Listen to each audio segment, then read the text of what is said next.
I am Madam Sandler, and he is Brantonio Branderis, and we are the Socially Awkwards. Welcome to the podcast. We have another landmark episode for you today. Well, it's going to be landmark adjacent. So we're going to be like the gift shop by the Grand Canyon. We're going to play some games. We're going to explore some unsolved mysteries, and we're going to go tackle some controversial topics.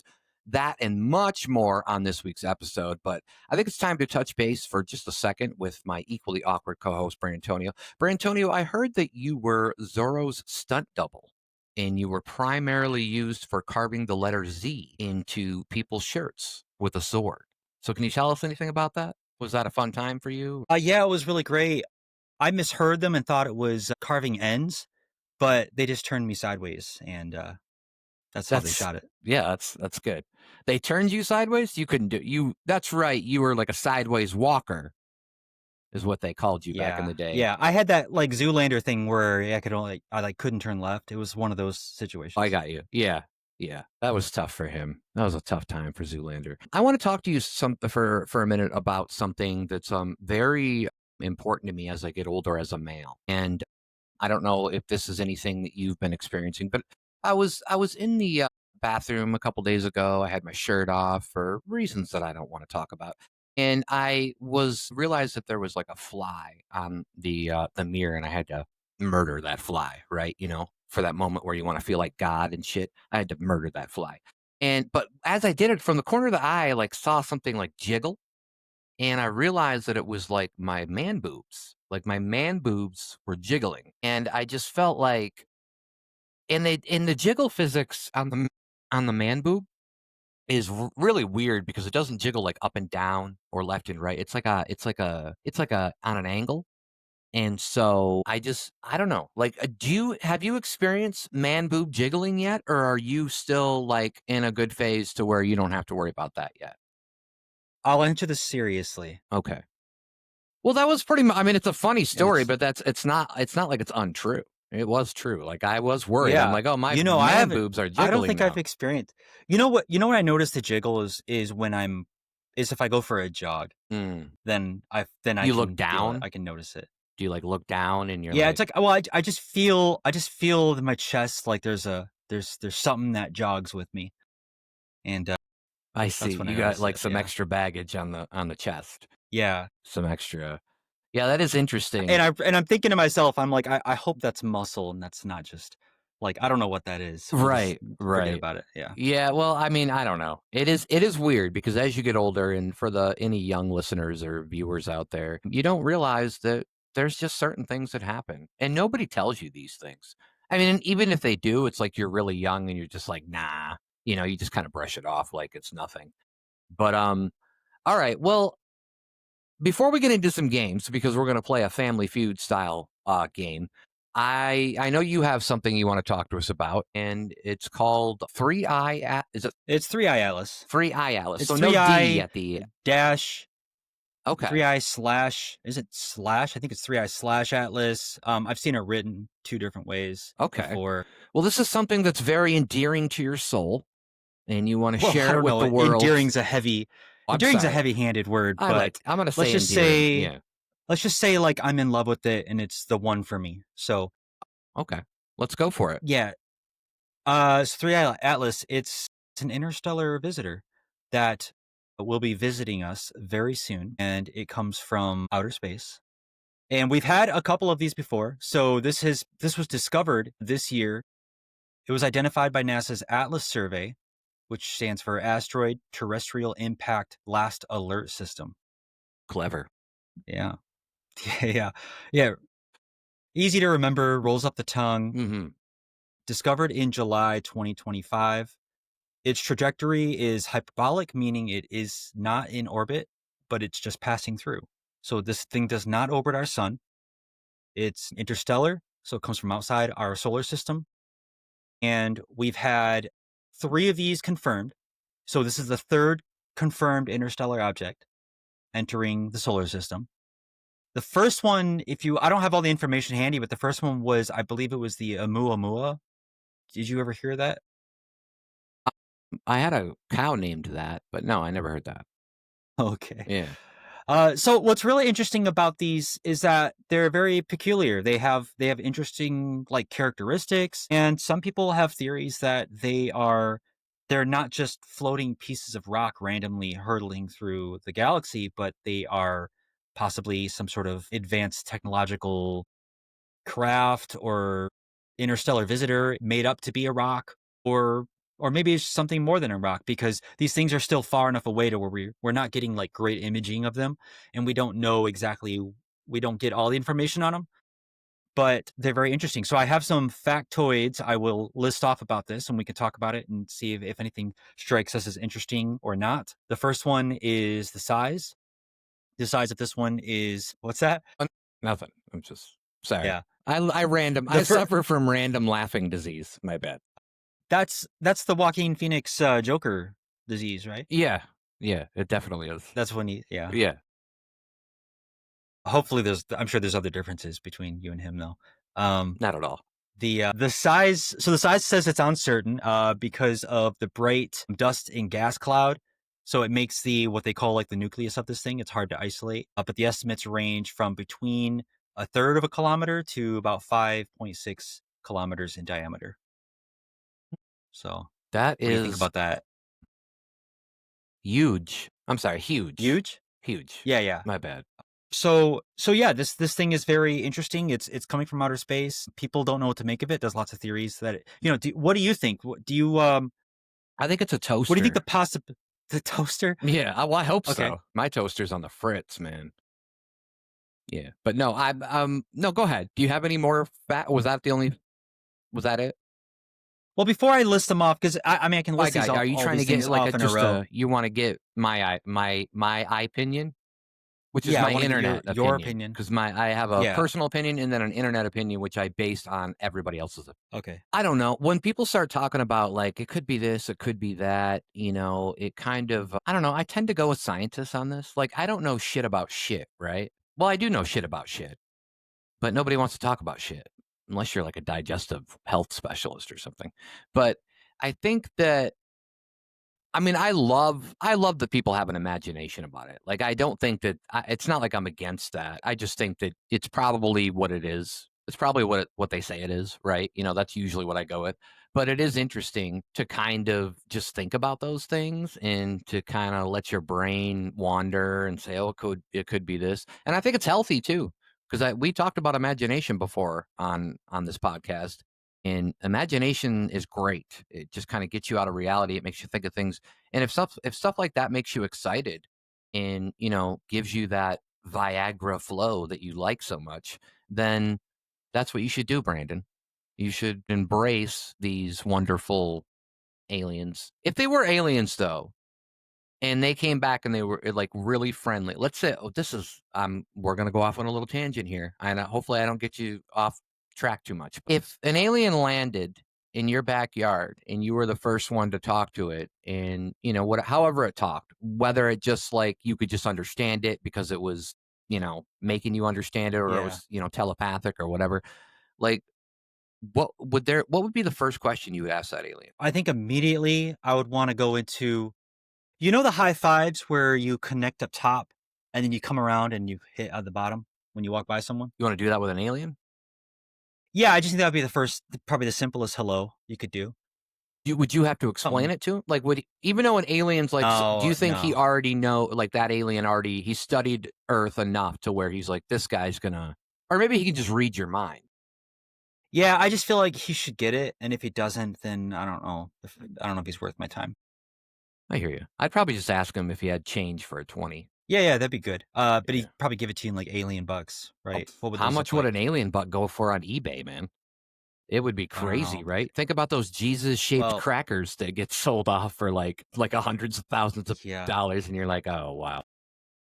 I've heard the effects on interstellar travel with monetary inflation, though, are astronomical. I So could his money might not imagine. be I worth. could imagine that. Yeah.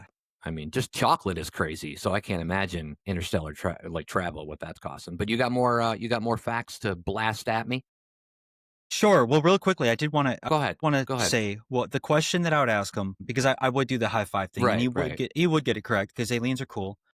And I think that I would ask him, Um, why why my backyard? Because you said he landed in my backyard, right? Yeah, yeah. Yeah, then I'd wanna know why he chose my What if backyard. he said, Because like, "I'm here to enslave the entire race into, like, this, like, sexual deviancy, but if you since you're the first one here and you're the first one I've seen, you get to oversee it all and you won't have to partake." Would you be fine with that?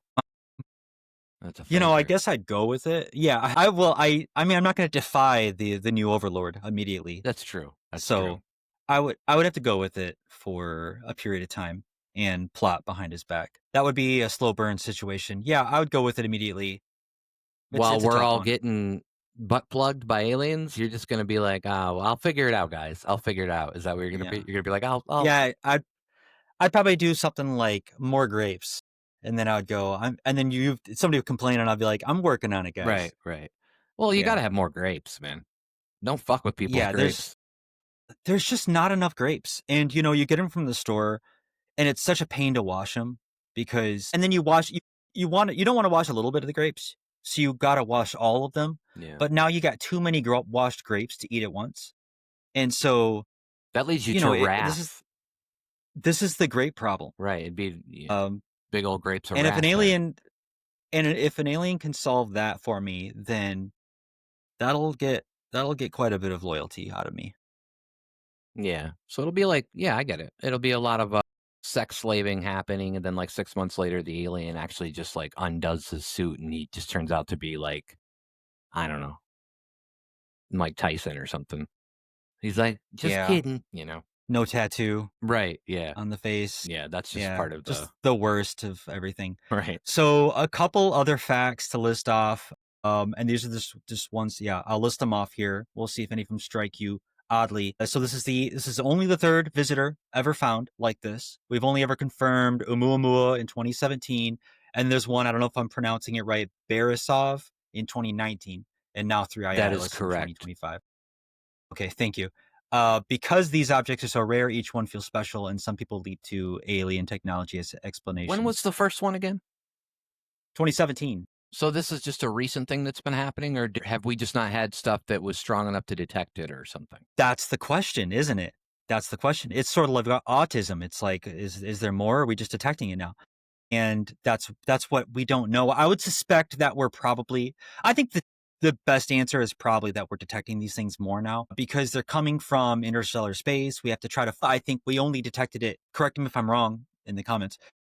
I think a Muamua, we only detected it after it already passed us. And that's a And then hotel we're in like, Hawaii? Muamua? Florida Keys, actually, but Good place. similar. I used to have more keys than Yeah. Florida. Not anymore, though. I have less Ever keys since now.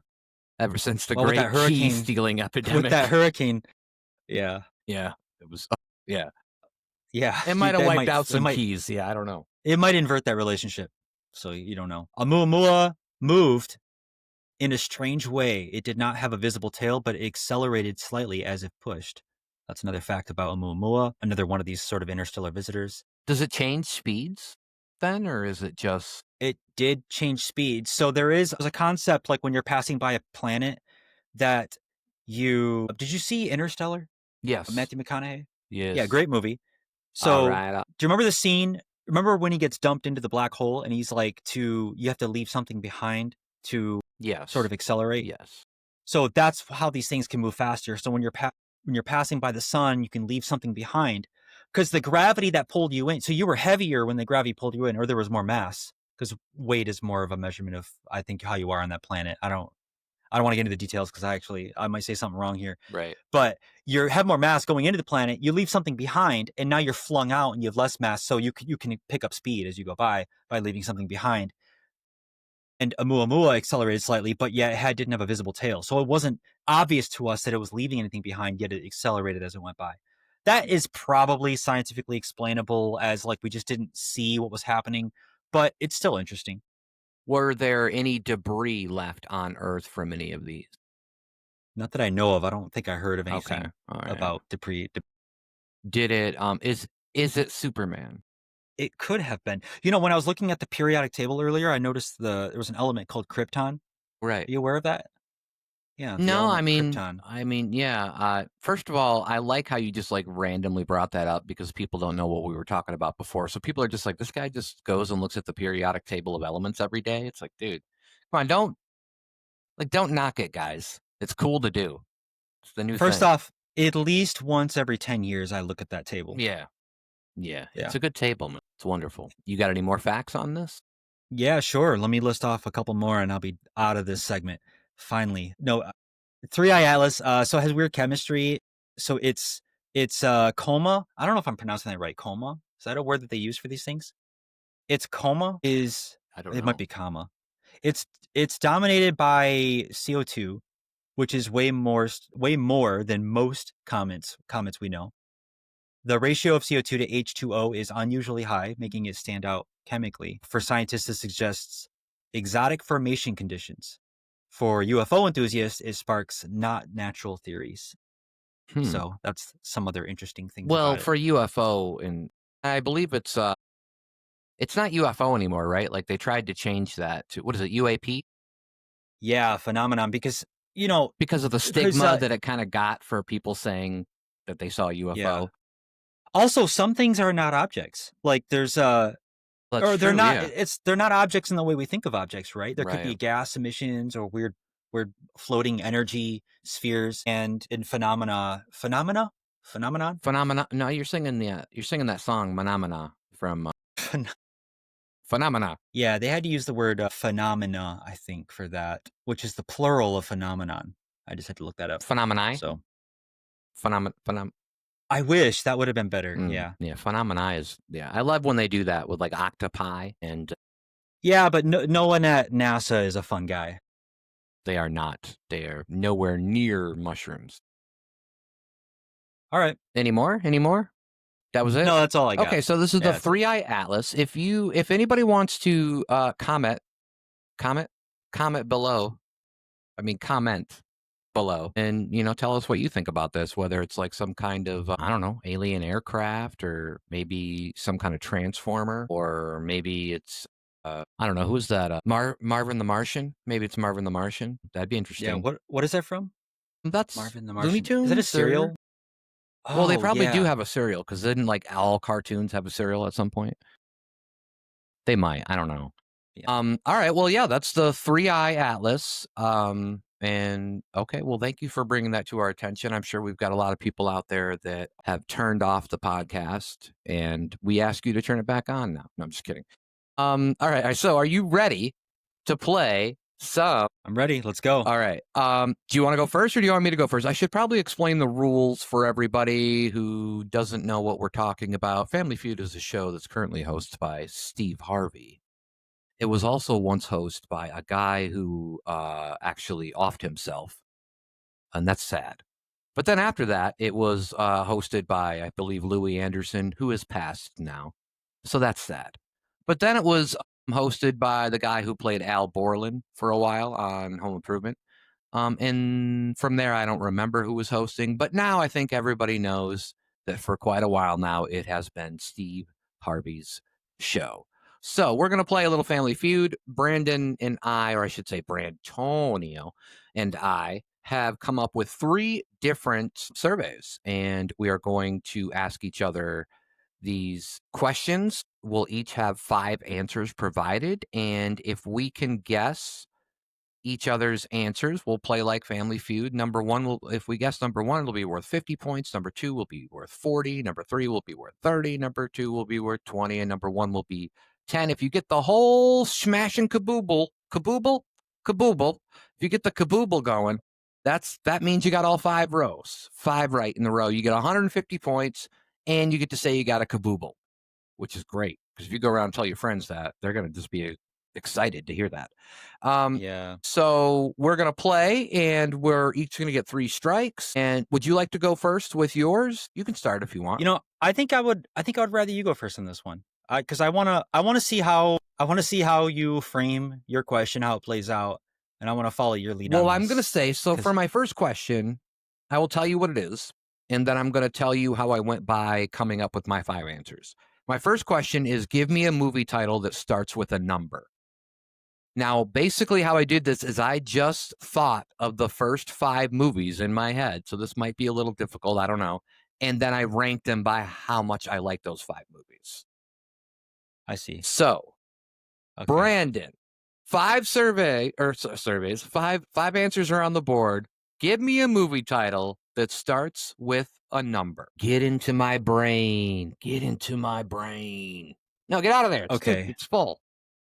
Okay, so I'm gonna start with I'm trying to get I am trying to get into your brain because I can think of movie titles that start with numbers, but I don't know Right. You if got they're to gonna get be ones into that my, you you got would to have thought think of of. 2 things. You got to think of, okay, which 5 movies would he have just come up with? And Yeah. then which ones would he like more? Because I will say that Okay. there's 2 of them that I came up with, but I don't even really like them that much. But because those were Oh, the 5 I came up shoot. with, Okay. there's All right, I'm gonna name one that's really popular. okay. And what's funny is that it starts with a number, but it's written as a word. Okay. And so the first one I'm gonna say is 7. I should have told you that it's going to start with a number, not a word, not a number spelled as a word. But that still counts as a number start, right? Or It no? would, but I didn't Would it list have it if you for that reason. Okay. So, Okay. because Really? Did you think of it and then you didn't choose it 7 because was, it well, didn't I thought of it after, and then I was like, well, maybe I could put it in there, but I'm like, well, technically Yeah. it's spelled. So if you want, I'll take your X back. If you No, no, want, no. No, I want that. I you want want that the X. X. I earned it. Yeah. Yes, I want it. I I have earned too it. many I'm gonna keep X's it. already, but all right. Okay. All right. I'll So you've got one X, sure. still I 5 guess. answers are on the board. Give me a movie title that starts with a number. Would have Okay. been cool if we would have Okay. had like different disguises and you could have played like 5 different people of like your family. We could have just went down the line and asked you Yeah, that would have questions. been great. Yeah. Yeah. We didn't think that far ahead.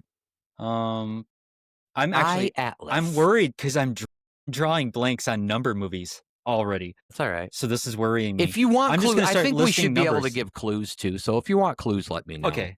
Okay. Just give me a moment. Like, give me a moment on this. Let's see. 1, 2, 3, 4, 4, 5, 3. Does the count? Does the word the count? I'm going to say it would count, but I guess I'll just give you a clue right now. None of them start with the. They literally all start with a number, and it's not a spelled Okay. out number. Okay. Good. Well, I'll tell you because I was thinking the Three Musketeers. Mm. Okay. I actually like the candy bar better than the movie. That's a hot take. Yeah. Hot take. Yeah. They're both. They have their time and place though. Mhm. Two Wister. I can't be one. I don't even know what that is.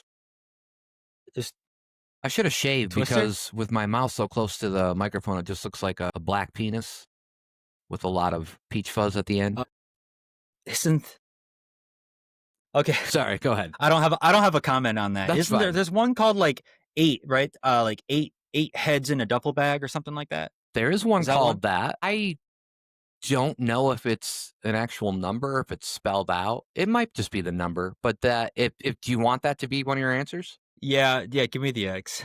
X. You Okay. got one more X. Can you get one? Can you get one? You've got to be able to. I feel like you can get the first one. I feel like you can get number one if you get into my It's brain. not that I haven't heard of these movies. Is that I'm just struggling Yeah, so you're hard just having thinking of these number movies. a brain fart. Yeah. 100 and I will say that okay. the next one that I have for you when we get back to mine is going to be way. I feel like bigger than this one. Okay. This might give me the third X, but I'm gonna say 100 and I think it's called 127 hours. And I really Is that thought you were gonna. Yeah, that is a movie. Based on that true story, right? Of the guy that got stuck in the boulder or something like that. Yeah, that's I right. thought you were going to say 101 Dalmatians because that was one of the first movies that popped into my head when I wrote this down. So I did Wow. have so let's go backwards. Number 5 was 101 Dalmatians. Number 4 Okay. was 2001: A Space Odyssey. Number 3 was 10 Okay. Things I Hate About You. Number 2 Yeah. was 50 First Dates. And number Okay. 1, which I really maybe if you would have dug down, I don't know. I understand like I get brain farts too, and it's sometimes you just can't think of what you Well, I want to say. thought of movies. I Right, thought of right. movies. It wasn't like Number I couldn't. 1 I mean, I was 8 Mile. 8 Mile. Man, you know what? This is such a great list, and I should have been thinking of. Yeah, a lot of these movies are either classics or I think 8 Mile has probably more of a connection with you in different ways. Right. Big Eminem. Three X's, Yeah. and that's fine. And that's fine because I love a good underdog story. So I'm ready to continue. You talking trash right now? No, no, I'm Huh, just all right. hyping myself up. All right, I'm No, no. ready. I don't want to talk trash because I haven't even played yours yet, and I'm afraid. So let's go for it. Well, let's go back to the periodic Oh one. Maybe I'll pull that no. one back up. No, I'm just kidding. I'm excited for this, actually. All right, hit me with it. Okay, so this one is pretty basic as far as the category goes. The survey here. This is did you call yours the top five? Is what Yeah, I was the said the title of top five yours? answers are on the board, is what I said. Okay, I was trying to be list your Steve whole Harvey, title. but what? I see. My whole top. List your whole title. I want to hear how you said it. I said the top five answers are on the board. Give me a movie title that starts with a number, is what I said. Ah, I see. Okay. Okay. Oh man, you know what? Mine aren't phrased quite in that way. I like the way you phrased it because it was very Family Feud-ish. Right. Mine are just like this. It's like car tires or something like that. Okay. It's almost like we're playing Okay. categories, which is kind Yeah, of in a way. sure. All right, top 5 answers are on the board. This is going to be candies and snack foods. All right. And so this is just in general, but I'm assuming you just mean candy and snack foods in general, but are you basing these on the first five you thought of, like me, or are you actually basing on ones that you endorse, that you like? These are ones that I endorse, that I like, or that I have some sort of personal connection with. I liked them when I was younger, or I still like them now. Okay. Ones that have some sort of connection to me, and it's all candy, junk food, snack food. Um, and none of and just also just to help you out, none of it is drinks. So it's not going to be like Okay. pop or And things how like that. specific am I getting? Like if I'm saying chips, am I saying a certain brand or like I think that in flavor? some cases, this is true. This is tricky. This is tricky. So for some things, the brand is important, but for some things, It's it's not. not. Okay. So And it'll just have to be something that you'll have to figure out. all right. So top five snacks in candy, right? So basically just like your top five like junk food items. Pretty much, yeah. Okay. That's right. I know we've talked a little bit since we've been doing this, but men are notoriously awful listeners, especially when it comes to other men, because we have to spend so much time listening to our significant others, of our wives or girlfriends, and that takes up all of our listening time. So when you talk to another guy, it just kind of like goes in and out, much like it does with the wife. I would say, gosh, I know you like some kind of gummy stuff, but I can't really remember, like, not like gummy bears specifically, but I think you like, I know we discussed this. I'm going to say, well, let me get off that for a minute. Let me get off my really, really, really tall horse for a moment, which is a weird saying. Let me get off my high horse. I know we just talked about this a few days ago, so I'm going to go Lay's barbecue chips. That's an X. It didn't That's make not your on the top list. five. No. Huh? I know you I like it, thought that would but I thought that would throw you off too because we had just talked about it, and I right. do love Lay's barbecue chips. And there is a lot of other food that I do like and stuff that I snack on, but it just didn't make this And like these are top 5 straight up list for. snacks, right? Like these aren't like a burger from Burger King or something, you know? That's correct. Okay. These are all things that you can get from the grocery store in some sort of What about a like hardware snack. store? Possibly Okay. some of these. All Yeah. right. Yeah, yeah. Actually, yeah. Okay. All right. A bag of nails. No, just kidding.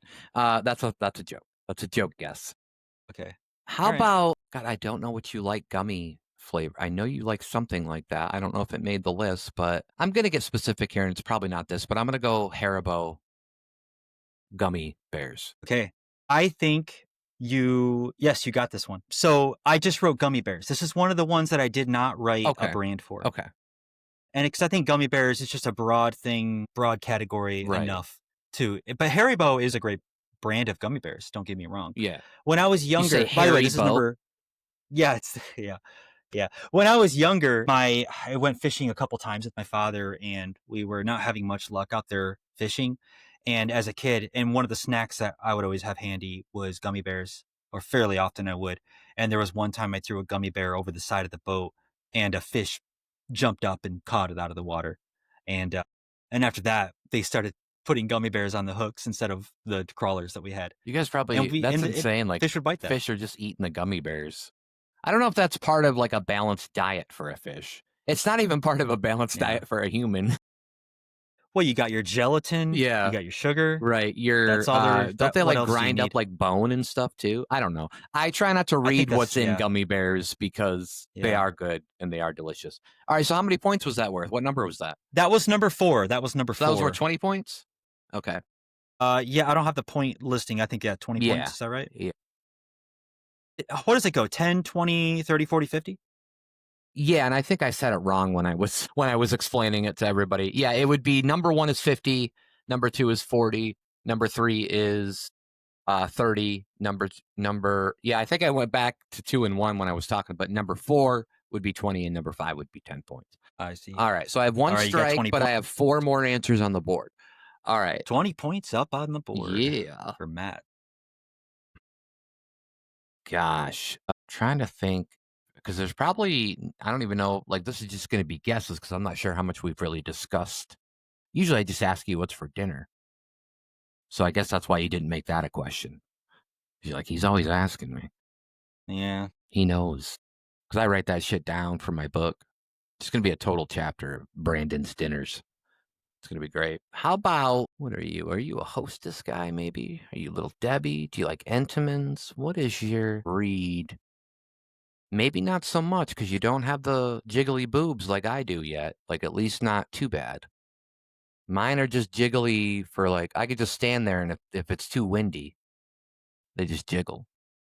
So, but you're Yeah. not quite there, but I think I eat more junk food than you. I'm gonna say, God, you've got brand. Can you just give me like the hint of the 4 left?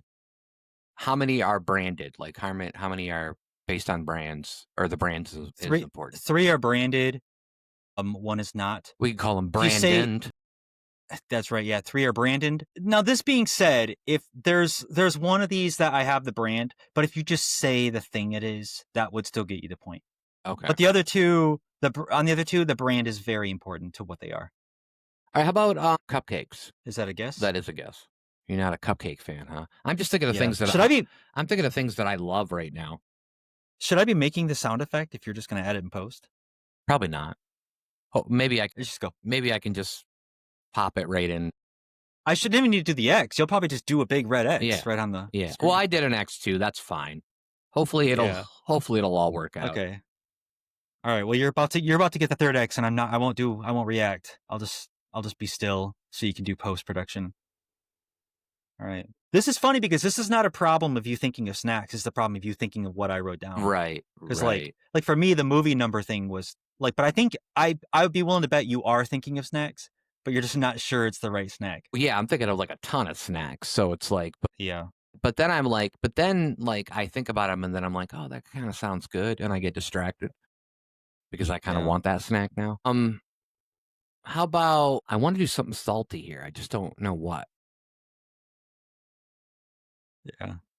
There's a lot of possibilities. I Right. will give it that. I'm gonna just say, just because I bought some today, Cheez-Its. And that's a good guess. That is not it. All right. All right. Well, now I'm kind of interested because this is kind of like learning Yeah. about each other too, in a way. Yeah. Okay, so I do want to get, by the way, I want to give an honorable mention as we were sitting here to marshmallows. They're not on the list, but Oh, just by that is like themselves? by themselves or as part of a s'more. But yeah, by themselves, actually. When I was younger, I used to eat them by themselves as a snack. So let's just call that a number 6 honorable mention. Number 5 is popcorn. Mm, Popcorn, very nostalgic. My father had a way of making popcorn where he would put the kernels on the pan and do it like a monster. I don't know how anybody does it like that. I couldn't do it like that. yeah. I guess you just put heat on We're it and too add a little bit used of to the oil. microwave. Yeah. So, but there's something very nostalgic about walking into the movie theater and just being hit with the overwhelming smell of popcorn. Yeah, in movie And it theater, always popcorn is like, there's no like topping that, is there? There really isn't. there's not. No, there's not. It's so great. Number 3 is Reese's Pieces. Son of a Now you already got number bitch. 4, gummy bears. Yeah, Reese's Pieces is a very specific. Now you could say Reese's peanut butter cups or other types of Reese's, but I think Reese's Pieces are a really great candy. It's bite sized. It's easy to just It's like a pop chocolate one peanut more. butter Skittle. Or I could have just said Exactly right. chocolate Yeah, peanut butter, but I don't know. yeah, or just a peanut butter M. Yeah. Yeah, Yeah. exactly. Yeah. And now we're getting into the real good stuff. Number 2 this isn't even, you don't even have to say the flavor or anything else, but you do have to say the brand, which is Pringles. Okay. And I'm curious and is though, do you have Pringles, a specific flavor that you like? I really like the barbecue. I think I that it's, love what do they Pringles call it? barbecue, yeah. I think it's just called Yeah, barbecue, isn't it? I think so, Yeah. yeah. I mean, they probably have other flavors that Right. are by now that they have come out with. Pringles barbecue, but really all the Pringles. If you get me any can of Pringles, I'm a happy camper. I do like the Lay's, like the Lay's stacks. I think those are pretty good. Yeah. And I guess I like chips in general, but Pringles, I used to eat them when I was younger, and that was another food that like my father would have on hand, and God I would bless the person that, like, took a potato and cut it up and fried it up and was like, "Hey, this is I know, delicious." I know. And the number one is Twizzlers. Twizzlers. Yeah, Alright, Twizzlers. yeah. Twizzlers. As a kid, I ate so many Twizzlers that I used to get it as one of my Christmas presents. Would Nice. be Twizzlers. Like a present Yep. or as, like, a, stocking stuffer? A present, like wrapping Just paper. like a Tear giant open the wrapping box and you paper. open it up and Yep. there's, like, a bunch of Twizzlers in there? I would have family members that would get what would get me, like, it'd be like two family packs of Twizzlers together, and then it'd be wrapped up. So so it would just look like, there could be like socks in here. You open it up and it's just two bags of family pack Twizzlers, and Nice. that was Isn't that great. just straight up the Yeah. red ones? Or did, Yep. like I know Yeah. now they Yeah. have, Just the like, red ones. Yeah. they have ones now that, like, fuse and they have, like, stuff in the middle, and those are really good. Yeah. But, yeah, they do all kinds of I stuff. can't I can't eat them as much as I'd like to anymore because they seem to give me heartburn Yeah. really quickly if I eat more than like 3 Twizzles at once. So, Everybody I gotta likes slow yeah, it down. you gotta keep the number of Twizzles at a decent Yeah, level for yourself. Alright, so, yeah. well, okay, I got 20 points. Let's see if you can get some points this round. I don't think Alright. you're gonna have I think this one's gonna be probably your best round if I had to guess, but we'll see. You still gotta get into my mind a little bit, but I think that because of what I'm gonna say, it's gonna be pretty good for you. Name my favorite supporting character in Seinfeld. And there's 5 answers on the board. Obviously, doesn't include the 4 main characters, Kramer, Elaine, George, or Jerry. So name my favorite supporting characters in Seinfeld. I think you might be able to wipe the board with this one. This So let's see. this is great. This is great. I love this one. Yeah. Did you Now, when you say supporting character, you just mean like any Anybody character but the 4 main. that any foreign name. Okay. I'm gonna hit you with some obvious ones Okay. that I love. I'm gonna hit you with Newman. Newman is number 3. That is 30 points. You might be able to get this without. Let's see if you can get this out with any X's. Okay. I don't think I can do that. There's so many great characters in Right. Seinfeld. Right. I don't know if I can do that. I'm gonna Another iconic character. This Although this character is only there for one, maybe 2 episodes. Probably 2 episodes, but it feels like one. Man, your facial expression just gave me doubt. Okay, but I'll say it anyway. Is Soup Nazi one of them? No. Good character. Okay, I there think goes he the was only savings. the one. Did you know that the real guy that they were portraying that character off of, his family actually escaped the Holocaust? And so he was really mad that they were referring to him as the soup Nazi. And I was just That's like, crazy. it's a No, crazy story. But okay. So yeah, I guess that's I one didn't know that. strike. Okay, so I'm gonna take from that you didn't do as many one-off characters. That you did more actual like supporting like roles that might have reoccurred. Okay, and that gives me another direction to go. So the second one I'm gonna say, is it David Putty? Oh yeah, David Putty is my favorite supporting character in Seinfeld, so that is 50 points for you. All right. He's a great character. Just absolutely one of the I best. like the devil's makeup. He has like the best dumb face Yeah. on like I've ever seen on TV. Yeah.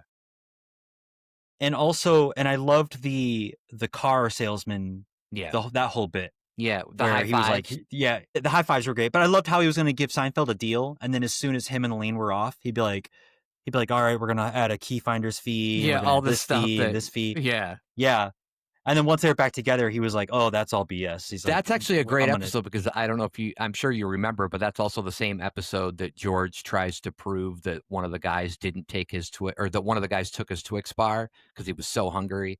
And then somehow he gets more money to get a bunch of Twix bars and set up a sting operation to see like yeah, if he could find out who took it. That's a great yeah. episode. All right. So one strike, you still have three answers on the board, number 2, number 4, and number 5. All right, I'm gonna give you another one. I'm just going with ones that I like as well because now I've already got some points on the board. I'm gonna go with Jackie, the lawyer, Kramer's lawyer. No, but he is good. I'm actually surprised. Now that I'm thinking about it, I'm like, did I even think of Jackie? But I mean, he'd probably still be number 6. Okay, all So right. you got double X's now. No more strikes. Well, one more strike left before you're out. Can you get them? Buddy Newman. Okay, man. I'm thinking of ones, but I'm not sure if you would have thought of them. Okay, I'm gonna go with. I forgot his name. Does that matter? Do I have to If you name him just tell exactly? if you tell me what he was, like what he did, Okay. that'd be fine. Well, I'm going with I'm gonna go with Costanza George's father. Number 2, baby. Frank. Frank. You Frank. got it. That's right, Frank. That's number Absolutely a 2. Great. great character. So you now have what, 50, 40, 30. So you have 120 points this round. Can you get the last Man, I'm 2? kicking it off. That's great. This is a great round for me. Frank. 2 more answers on the board. Okay, I'm gonna go with what's his name? It's like Steinberg? This is George's boss at the Yankees. Oh, Steinbrenner. Steinbrenner. I did Steinbrenner. not put him on there. Okay. But Steinbrenner's a good one, right? Yeah, he's a good character. Played by who? Well, actually, I don't. The voice, The the voice voice was is. played by the Yeah. Larry I David. Yeah, actually don't that's remember right. who the Yeah. actual guy that played him, but that was kind of a weird role that guy had because he just had to like act like he was talking. But Can I name some honorable mentions here before you list off yeah, the yeah. last ones? Another one that I thought of was Banya, the I'm not a comedian big that Banya Jerry fan, hates. but yeah, he's. Okay. And then there's like one-off episode characters that stick out in my mind, but I don't think you chose them because they're one episode characters. Yeah, I tried to But stay I away from liked them. Yeah, I liked the Wiz that was. when Elaine had the boyfriend that was he's like, I'm going back. Yeah, They want me back. Yeah. that's a And I'm great. sure we could go off. Sorry, I was just gonna say Yeah. that's a great. I don't know how often you look them up, but that's a great blooper reel too, where Elaine just Yeah. keeps cracking up when they're in the diner and he gets up and starts walking back and forth saying, I'm the whiz," and she can't stop laughing. Oh yeah. That's a great one. You might have said George's fiance. I never liked her that much, so I didn't. I didn't say her, no. I don't think Okay, anybody right, liked yeah. her. That's interesting, isn't it? Yeah. But what do you got? Hit me with it. Okay, so you got number 1, which was David Puddy. You got number 2, which was Frank Costanza. You got number 3, which was Newman. Number 4 was Jay Peterman, J. Peterman, who was just great the with his Nazi stories. scene. Yeah, No, oh no, I'm sorry, I got them mixed up. he was Elaine's boss at the The book catalog. place, Pendant Publishing. No, at the catalog. It was her in the later Oh, the episodes where catalog. he would always have those stories. And then for a while, she ran the Yes. catalog, and he was like out in Yep. Africa or doing something. I don't know. And Yep. yeah, Wasn't there a time that he like met Kramer and Kramer was telling these stories or he something? bought the He wanted to, like, stories off of Kramer. yeah, And then yeah, he Kramer bought the couldn't stories. tell him anymore, tell his own stories anymore. So Kramer bought Yeah. some like Bunyan stories from Newman, I think is what it was. Okay, so I go ahead. Yeah. I liked her other boss that she had where maybe that was that Peterman. I can't remember. It was the one where he had to go. She was like his assistant, and then he ended up doing this thing where like had his socks pulled up high, and then he Mr. Pitt. he had ink. Was it Mr. Pitt? Yeah, Mr. Pitt. Yeah, He had pen on his finger, and he was like, "Oh," and he did that, and he was and it made like it made a Hitler mustache. Yeah, then he did. and He he's did the salute. Yeah, because he's like angry and he's yelling and he's doing the salute. So that was Yeah, great. it was But, great stuff. yeah. All right, and then number 5. I was actually hoping you'd get number 5 because you got number 2. Number 5 is George's mom, Estelle Costanza. who Estelle, okay. she's great too, like in her own way. But yeah, I Yeah. liked both of his parents on that show. Even Yeah. Jerry's parents were kind of funny in a way, but Yeah. I felt like I loved I loved the bit where Frank had that where he was like he stopped short the on move. Estelle. Yeah, Yeah, he did the move that Kramer stopped stopped short. short. Yeah, Yeah. yeah, that's awesome. I believe that's Yeah. when he fell on the Fusilli Jerry and he had to go see a proctologist. And that could have been Yep. the same one where Kramer got the vanity plate that wasn't his that said ass man. It was Yeah. funny. Yeah. Yeah. Yeah, yeah. All right. All All right. right. Well, you got 120 points. So you're up by 100 points right now. So let's see if I can dig into this lead. Okay, 120 points versus your you didn't oh no, you don't have any. That wasn't a dig, by the way. I thought you got one. I did get one. Wait, you did I have get one. 20 points. Yeah, Yeah. you get 20 points. Try to sell No, me I was the one who short. got skunked. Yeah. I stopped short. Um, okay, so the top 5 answers are up on the board. This is the you're trying to guess the top 5 video game heroes, video game character protagonists. Okay. And these are based These on are your popular, what you think are popular. That's right. Well, these are my I feel like favorites. this is going to be a little bit of a cheat if some of the ones you've mentioned on this podcast are on there. But Go for it. um, Let it be. I'm going to go Cheat it. with It's fine. Link from Zelda. Oh, he's not on. He's not your top 5. I would have made him top No, 5. Much respect to no. Link. All right, so that's Link one. is iconic, but he's not. But he's not mine. All right, so let's go with It's not Sonic iconic then. for me. Sonic is number 1. Okay. Number 1. All right. Big influence on you. Big influence. Sonic was one of the first. It was like the first system that I owned it halfway, partly with my brother. Was the Sega Genesis, and Sonic. And I remember us having the Sonic games, and I would play those all the time. And Sonic was he was a great character. It was a solid game too for its time. Sonic and Sonic 2 Right. were really good games. Sonic 2 really actually I think is the best one in the series. All right. And I'll take that And to that my was grave. number 1, right? You said? Yep. Okay. Sonic was number 1. Okay, Yeah, well, so at least you have a good solid one already. yeah. At least. And I'll even if probably you just missed the go rest. with probably one of the most iconic ones for most people, and I'm going to say Mario. That is not on the board. Mario is not on the board. You did Mario wrong, man. You did him Yep. wrong. Mario is the game is iconic. The character is not. It doesn't do it for. He doesn't have a lot of depth. Did you watch And the now, newest movie? granted, I haven't Okay, seen it's it, no. actually pretty good.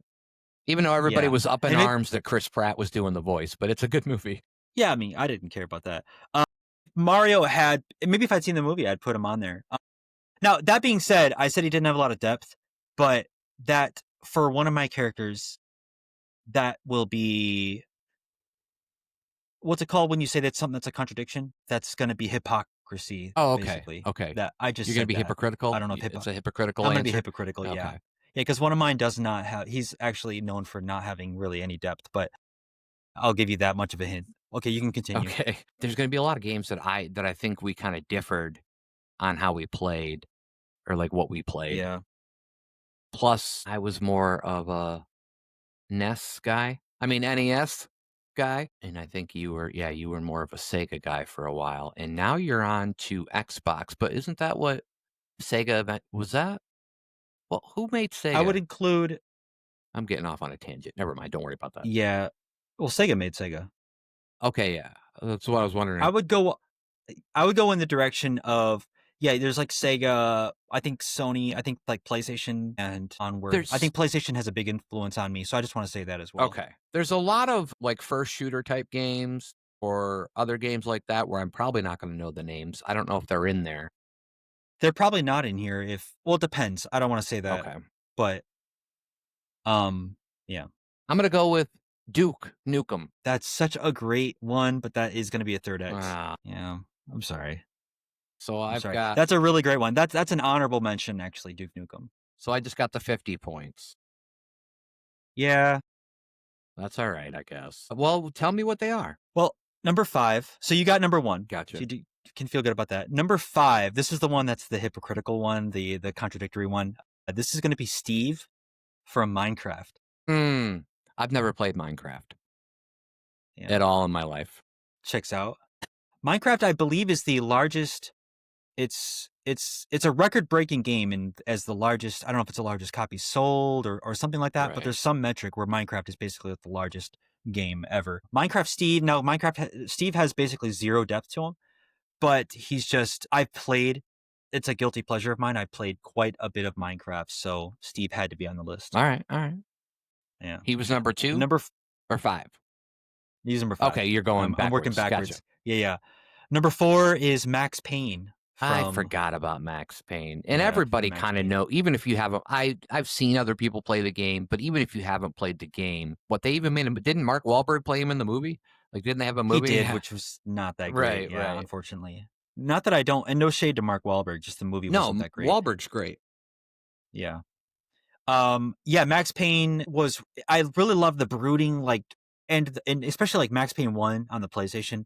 When I played it, it was such a like a dark noir comic booky sort of narrative heavy experience. And the character was just so cool when I played it as a kid. So All he right. sticks out in my All mind. right. Number 3 is Solid Snake from the Metal I Gear was gonna Solid say Snake. I games. was thinking about Yeah. Snake and I actually forgot what he was from. I was like, what's he from? And then obviously, yeah, Metal Gear Solid, but okay. Another Sigma bro for the guys out there. Solid Snake, always a cool character. And along that same vein of cool dude characters, number 2 is going to be Cloud Strife. This is from Final Fantasy VII. Okay. Yeah, and I Yeah, so forgot, the like, main character any in Final names. Fantasy VII is Cloud. Yeah, and I Yeah. forgot Did you all ever the names. play any of the? I had a friend that played, and, like, it would be weird because I'd go stay the night at his house, and I'd literally just, like, we'd get high, and then he would just play the game, and I just kinda like to watch. I'd be like, "Oh, it's kinda cool to watch," but that's all it was. But, alright. Yeah, Final Fantasy VII was an iconic game when it came out, and it still and it has so many ripples through today with video gaming. Yeah, and the It's main character weird was that how many Cloud. So what number are they on now? oh gosh, like 15 or they're like around 15, give or take a Whoever's number. making these has a lot of Final Fantasies for themselves. Like, they really have a lot of Yeah. fantasies that are supposed to be Do you final, know but are not. do you know why that name is called Final I Fantasy? do not. Do you know the history? Are you gonna give me It's a be it's yeah, the company that created Final Fantasy, when they made the very first Final Fantasy, the company, I believe so the company was at risk of going out of business, and they made that game, and it was going to be their final game. And so they called it was the Final Fantasy from that company. okay. And that's where that name came That's from. But the game was a hit on the NES, and it spawned all the sequels and the series that I we love didn't even today. realize that the first one was on the NES. Yeah, Final Fantasy 1, That's yeah, crazy. NES Did game. they make them for Nintendo continuously after that, or after a while, was it just Think they had I think it was like 1 through maybe even 1, 2, and 3, and maybe even 4.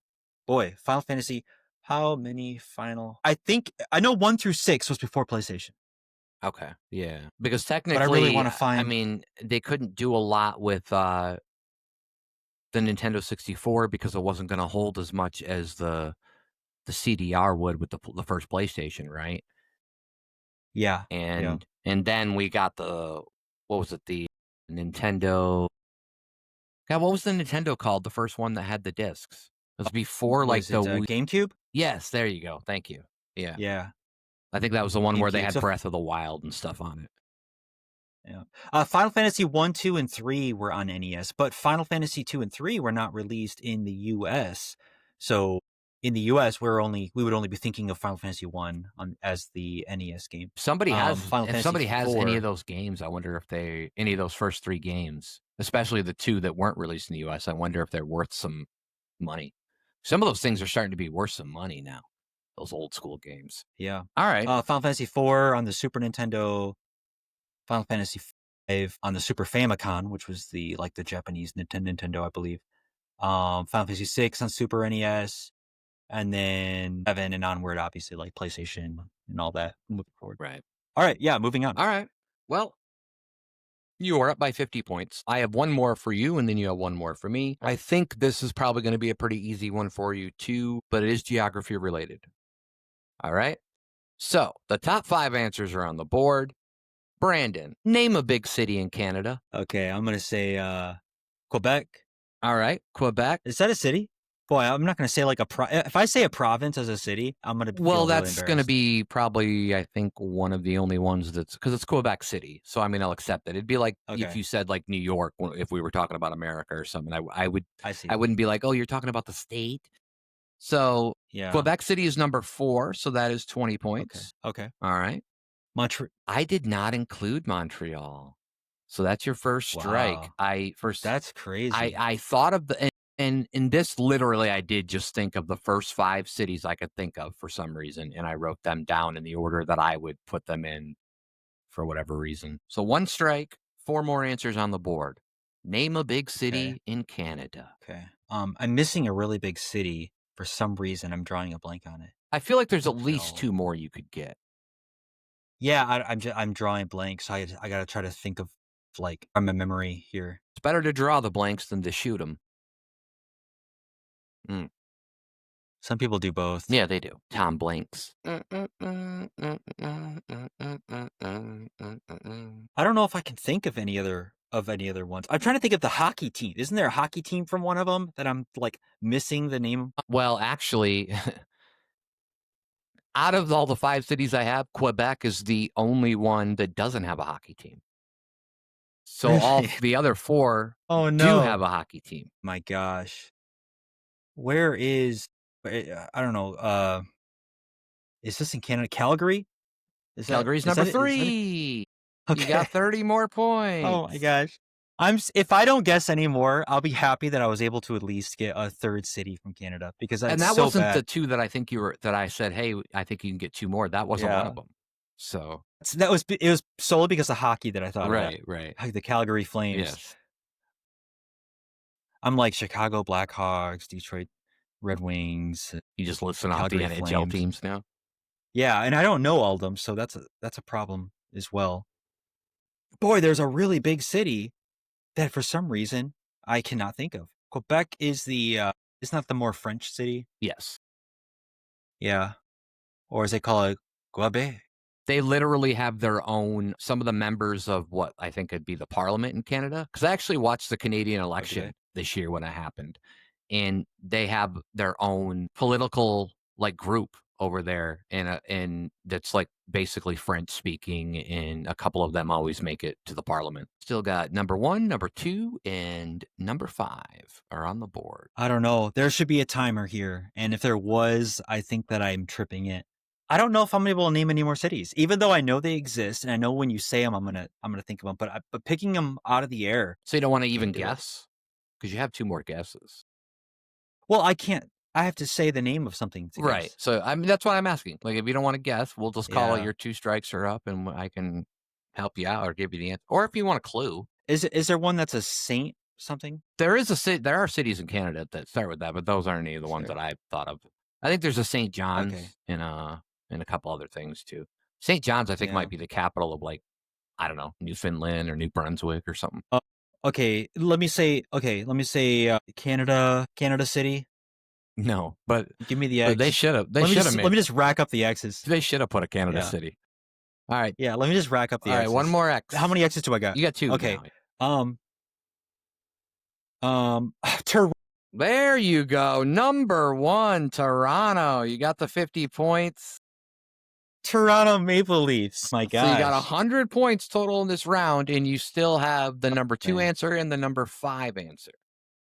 Making up the cities was what got me there because I was like, I'm just gonna name the most stereotypical thing, and I was like maple syrup, and then that's when my brain was like, wait a minute, there's something That one here. helped. Yeah. Toronto. Yeah. Why couldn't I think of Toronto? Okay, and then the final one is going to be Well, there's 2 more. yeah, but my final I got you. X. Oh, I see. You don't think you're going to get it. No, let's go with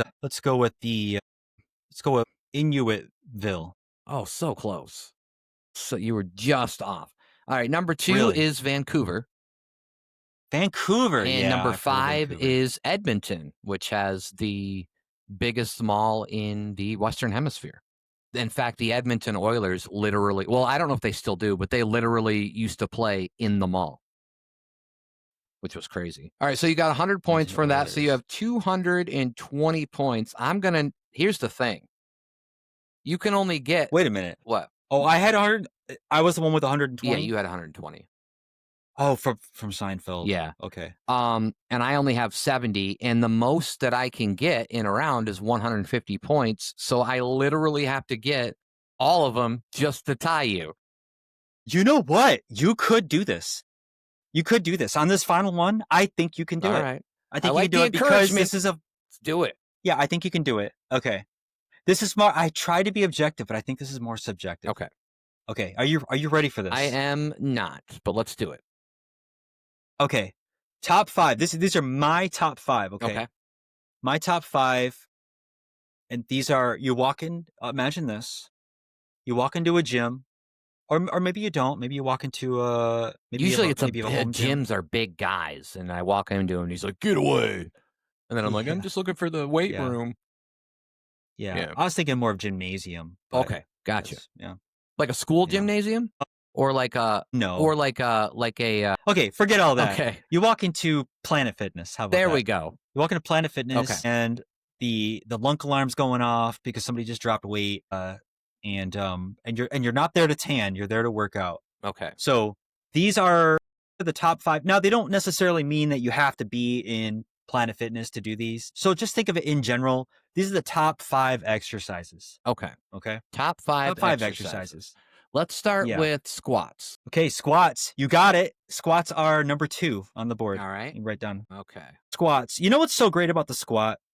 No. It's that it targets the largest muscle, like the muscle Is group it the here in your gluten body. and maxis? No, it's the quads, but the glutes are a part of that. The quads, and the thing, a lot of people skip the quads, but what they don't know is that if you want to grow your other vanity muscles, that you don't want to skip your legs because when you work out the heaviest muscle in your body, the quads, your body releases more of these growth hormones, which also affect muscle growth in other areas. So it actually benefit even if you just want to grow, you just want something, you want big shoulders or whatever you want, it benefits you to have a leg day because you want to hit these quads and it puts your body into this muscle building like zone into Well, this I'd in also this think mode. that if you're building up your upper half, you're going to want those legs to be strong so it can carry Yeah, around your fucking big ass upper that's right. half. Otherwise, you'll have the dreaded chicken leg syndrome that Right. nobody Right. wants. Yeah. Right. So number 2 was All squats. right. Number 2 is squats. Yeah. Gosh, man. Now I'm going to be the one that draws the blank about all these exercises. I guess, like, what do they call it? Like, it's weightlifting, but what is it? Just like deadlifting? Like, what is that? Like, what is it called when you're just sitting there and you're like on your back and you're, picking up the big thing? What is that? That's what I'm trying to say. On your back? Yeah. Like you're on a back You and you're going usually like have to this. have, yeah, it's like you usually have to have a spotter if it's a lot of weight. Now, man, yeah. So that's going to be an X. Oh. That's called a bench press. Bench press. That's right. Bench press, that's going to be an X. Now, to be fair, this is hyper specific to me. I think bench presses are really great, but I don't do them because my shoulders are not very good at You don't, Well, first off, I don't have bench pressing capabilities, and so, but even if I did, yeah, they're not great on my shoulders, so okay. I stay away from them. All right. Yeah, How about leg press? leg press I guess you're already doing your is quads, so you're probably not doing leg press. yeah. Guess that one again. Okay. Guess that one again. Oh, wait, let me give you a hint. Let me give you a hint. The squat is the last lower body exercise on the list. Everything else is above the waist. Okay. It's above. Yeah, it's higher than the legs. How about I can't So you think. just have one X right now, right? You just got one Well, X. I wish I had 3. Um, I can't think of any more. How about the gosh, I can't think of any more. Do you wanna give me any hints? All right. Yeah, yeah. Think of something you could do right now, like where you are right now. Do I have to get up? Yeah, I mean, you have to get out of your chair. Okay. Yeah. Well, I mean, I could. I don't know what you could do in your chair besides those things that you squeeze in your Yeah, that's hand. true. But True. yeah. I could go with the basics, like a sit up. Okay. Yeah. That's number 5. Okay. I guess I was thinking more of like using an equipment. I know I was worried about that. So number 5, I just wrote crunches. That's a sit up. Okay. That is number 5. And I might as well go with push ups as well. Push ups is number 1. Okay. Ooh, I got 100 Push-ups is points. number Is that 1. 100 points so far? And I've got what? How many left? Two more? You got 2 more. You got number 3 and number 4. The great thing about crunches is, crunches for your stomach. That's always good. Push-ups I have as number 1 because I said I don't do bench presses, but I can do push-ups because push-ups you have less weight and you can position your hands in certain ways to put pressure off your shoulders. And I like push-ups because you can do them anywhere. You can wake up in the morning and do a push-up. So I it's it's agree. it's lower. There's a lower I threshold for do just doing at one. least 5 orange push-up pops a week, and they're Yeah. delicious.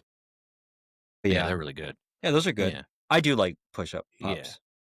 You have to say pops, but are they just called They're push-ups? probably just called push-ups, but I did wanna differentiate, because we're Yeah, talking that's about, doing exercise and yeah. stuff too. Okay, Let me give you a hint on the next okay. 2. How many X's do you have right now? Are you up to I think I 2? have 2. Yeah, you have 2 Yeah. X's. 3 and 4 do require they're not just body weight. You'll need something. Okay. You'll need something extra for doing 3 and 4. Hmm. How about And okay. sorry, you go. Well, I might as well just cash out here. Pull-ups, Pull-ups is a great one, but it's not there. but Yeah, it's I used it's to love it's doing not a pull-ups. yeah. Alright. Well, I only got 100 points on there, but I am anxious to hear that's not too bad. It's 170 to 220.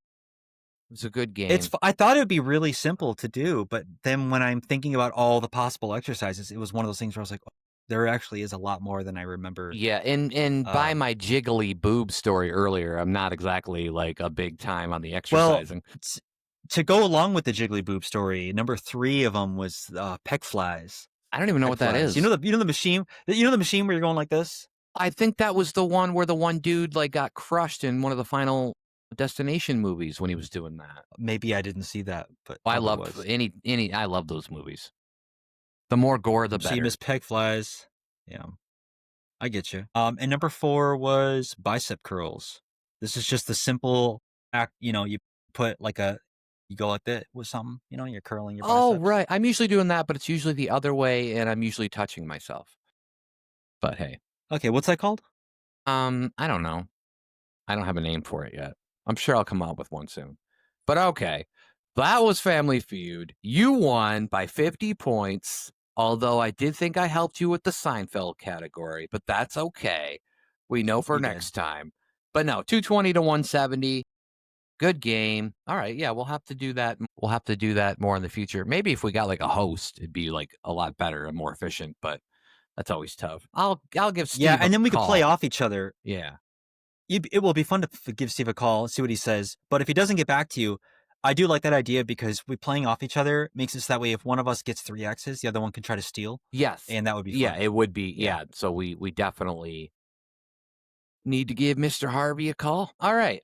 So I think I do have another game, but I think what we're going to do is we are going to do a segment. And the segment, I think we're going to do the unsolved mystery segment. And this is a segment where we kind of each of us find like a weird unsolved mystery and kind of, let it out into the world and maybe it can get solved. We don't know. But first, it's time for a word from our sponsors, our fake sponsor. We are fake sponsored today by Revivalo. Have you suffered from death? Feeling stiff and a bit unkempt? Try Revivalo, the new pill from the Umbrella Corporation. Just stick one capsule up a dead corpse anal cavity each day for 10 days and watch them come alive. Revivalo is made with unknown scientific elements and should only be used by adults with supervision. Do not take Revivalo if you're allergic to Revivalo or its ingredients. Warning. Stop taking Revivalo if you experience weak knees, night sweats, or your butthole falls off. Keep Revivalo away from air, fire, and water, as it may have an adverse reaction to Earth-like elements. Revivalo shouldn't be touched by human hands and may cause a herpes epidemic. Warning, Revivalo may cause death. If that's the case, try Revivalo again and again. Revivalo, live again. Thank you, Revivalo, for fake sponsoring this segment for us. And good drug, by the way. Great thing. Yeah. If you ever wanted zombies, this is the way to go. Let's talk about our unsolved mystery, our weird unsolved mystery. And I will let you, Mr. Brandonio Branderis, I will let you go first. Okay, I just saw this today on my feed. I want to give a shout out to the person that I saw that originally posted it, but I scrolled past and I forgot. So Okay. shout out to whoever you are. Shout out to you. But they posted about this. I thought it was super interesting. Have you heard of the Mad Gasser of Mattoon? I don't think I have. Mad Gasser of Mattoon. All right, I have a little blurb that I'm going to read Okay. here, and I think this is super interesting. All right, so picture this. It's in the mid 1940s in a small Illinois town called Mattoon. People start reporting the strangest thing. They wake up in the middle of the night smelling some kind of weird, sweet odor in their houses. Then suddenly they feel dizzy, nauseous, even partially paralyzed. A few people say they even saw a shadowy figure slipping away into the night. The newspapers quickly dubbed this mystery culprit the Mad Gasser of Mattoon. For weeks, the whole town goes into panic mode. The families are sealing their windows, the police are patrolling, everyone is on edge waiting for this gas wielding maniac. But here's the twist: no one was ever caught. In fact, some researchers think that it might have been a case of mass hysteria, a rumor so contagious that people literally convinced themselves they smelled gas and felt sick. Others argue there could have been a real prankster or even industrial pollution behind it. But to this day, the Mad Gasser has never been identified, and it's one of those bizarre true crime meets urban legend cases where you finish reading and go, wait, what the hell actually happened here? Well, as long as my father keeps taking my advice, he will escape and people will not know that it was him. But no, that sounds like a very weird scenario. Do we know how many people were experiencing that? Did it say, or did it just say many?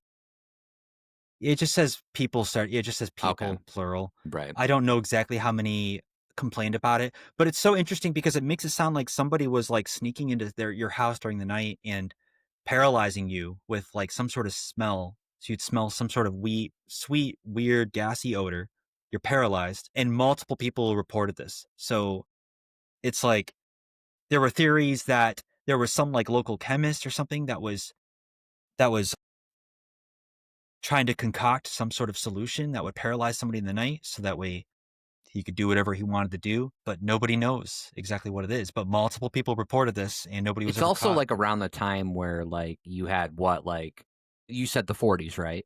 Do you have an Yeah, exact year or 1940s. just the 40s? No, I don't have the exact year, but I mean, what was going on around let me this pull it time? up. At some point in the early 40s, we had the Manhattan Project, and then later on you get into what the Tuskegee Project or whatever, and then there was what's the MK Ultra. Like there was so many things that the government was doing that was kind of weird that I wouldn't put it past like them just trying to, test something. But it is crazy. Yeah. 1944. So the first of the 1944 Gasser incidents occurred at a house on Grant Avenue, Mattoon, in August 31st, 1944. Urban Reef was awakened during the early hours of the morning by a strange odor. He felt nauseated and weak and suffered from a fit of vomiting. Suspecting that he was suffering from domestic gas poisoning, Reef's wife wanted to check the kitchen stove to see if there was a problem with the pilot light, but found that she was partially paralyzed and unable to leave her bed. What was the guy's name? Urban? Urban. Urban. I thought you said urban. That's Urban. Urban Reef. urban. Okay. No, urban. Well, Urban. Yeah. RBAN. Urban. You Yeah, are like urban saying legend. urban. I thought you said Yeah. like ERVIN, like urban. Okay. Yeah. All right. The reef part is actually what's more interesting to me because it's RAEF, so I'm not even sure I'm pronouncing But yeah, that it could right. be like rife or yeah. Okay. Rife. Okay. Well, Yeah. that's interesting. That could have been, that was also getting close to the time where, we were only a couple years off from like the Roswell incident and the whole alien thing. There's a lot of speculation that could go around for that. But those kind of mysteries, it's unfortunate because I don't feel like any of those mysteries will ever get solved. And probably the one I'm Yeah. going to talk about will probably never get solved either. But have you ever heard of the Tylenol murders? No, but I'm excited. Okay. Very timely. So the Tylenol Oh, wait, let me guess. Let me guess. It has something to do with giving people autism? no, Or no, no, no. oh, No, okay. no, All right. no, All right, keep no going. autism on this one. The Tylenol murders happened in 1982, And it started off on September 29th in 1982, where a 12-year-old girl who was just having a runny nose and a sore throat, and her parents gave her an extra strength Tylenol capsule, and she was dead by 7 a.m.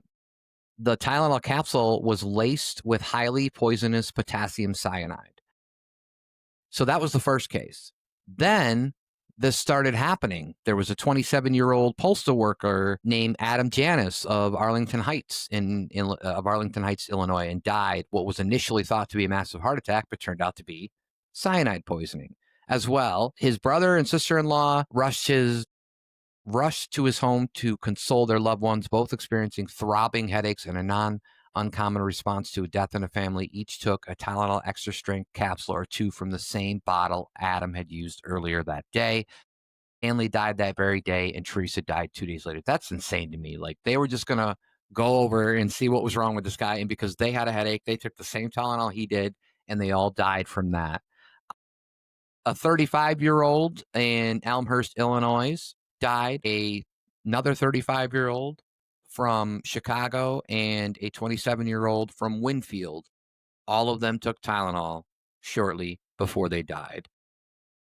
In early October of 1982, investigators made the connection between the poisoning deaths and Tylenol, the best-selling non-prescription pain reliever sold in the United States at the time. The gelatin-based capsules were especially popular because they were slick and easy to swallow. Unfortunately, each victim swallowed a Tylenol capsule laced with a lethal dose of cyanide. McNeil Consumer Products, a subsidiary of the healthcare giant Johnson & Johnson, manufactured Tylenol. To its credit, the company took an active role, and they issued a mass warning communications and immediately called for the massive recall of more than 31 million bottles of Tylenol in circulation, which means they lost out on a lot of money for this. Tainted capsules were discovered in early October in a few other grocery stores and drugstores in the Chicago area, but fortunately, they had not yet been sold or consumed. Johnson & Johnson offered replacement capsules to those who turned in pills already purchased and reward for anyone with information leading up to the apprehension of the individual. The case continued to be confusing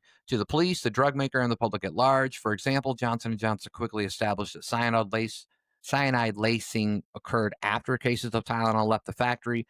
Someone, police hypothesized, must have taken bottles off the shelves of local grocers and drugstores in the Chicago area, laced the capsules with poison, and then returned the restored packages to the shelves to be purchased by unknowing victims. To this day, however, the perpetrators of these murders have never been found. One man, James Lewis, claiming to be a Tylenol killer, wrote a ransom letter to Johnson & Johnson demanding $1 million in exchange for stopping the poisonings. After a lengthy cat and mouse game, police and federal investigators determined that Lewis lived in New York and had no demonstrable links to the Chicago events.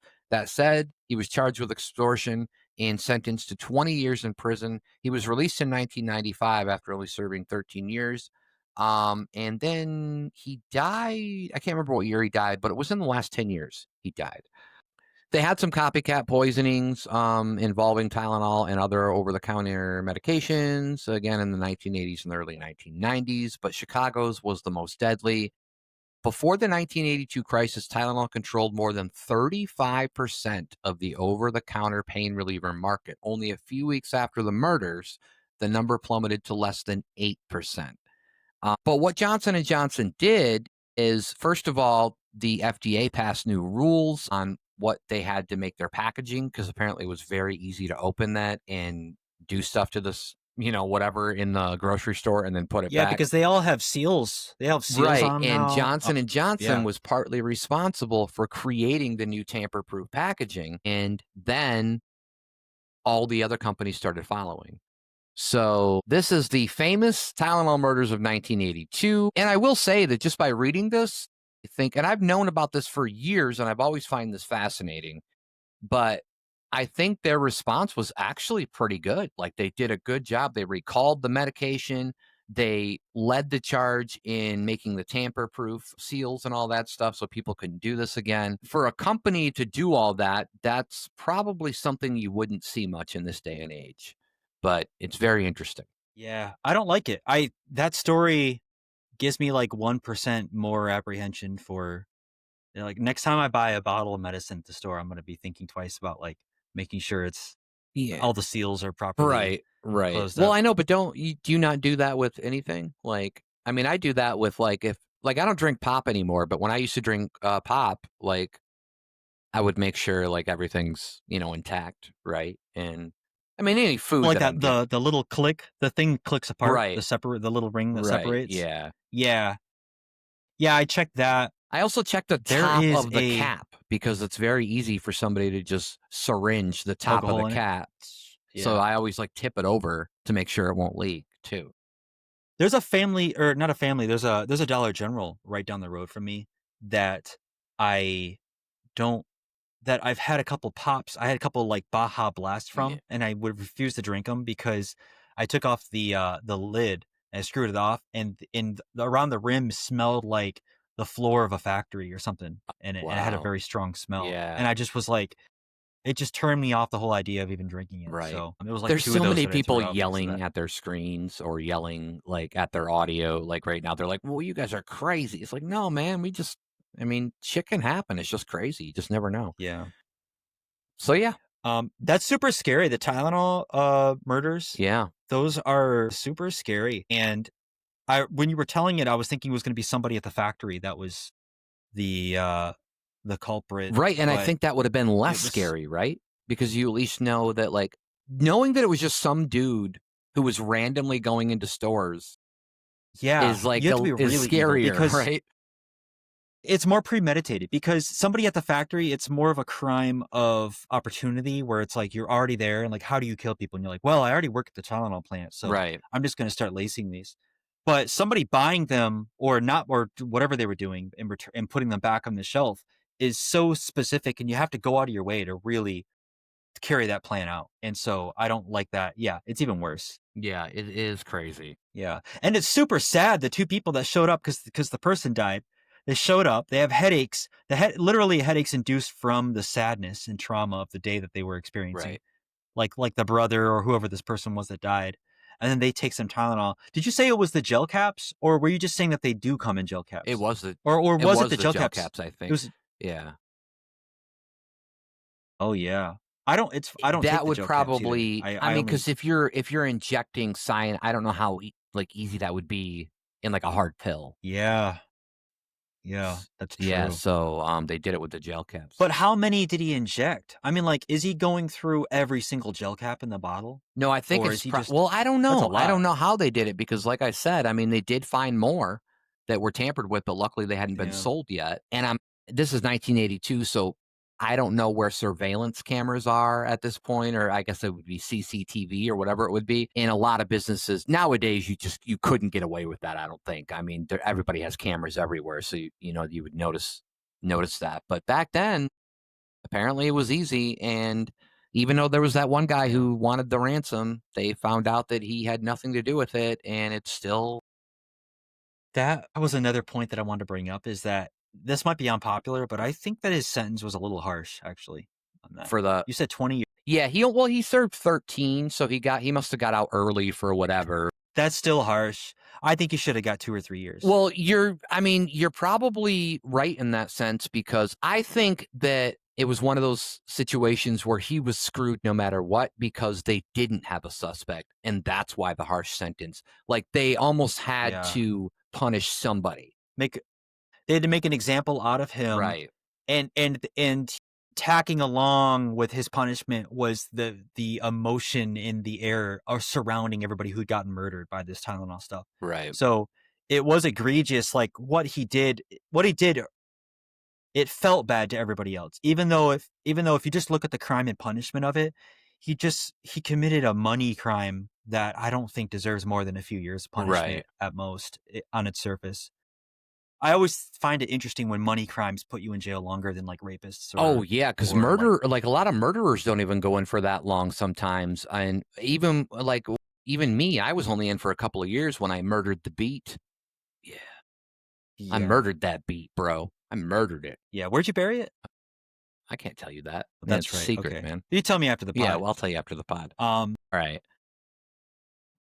Let's do I've got a game for you, and I'm going to say some pretty outrageous quotes that some famous people have said.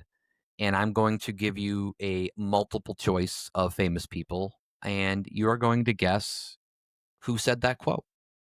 So, are you ready for this? Okay. All right. Yeah, I'm ready. All Yeah. right. So, the first quote is killed.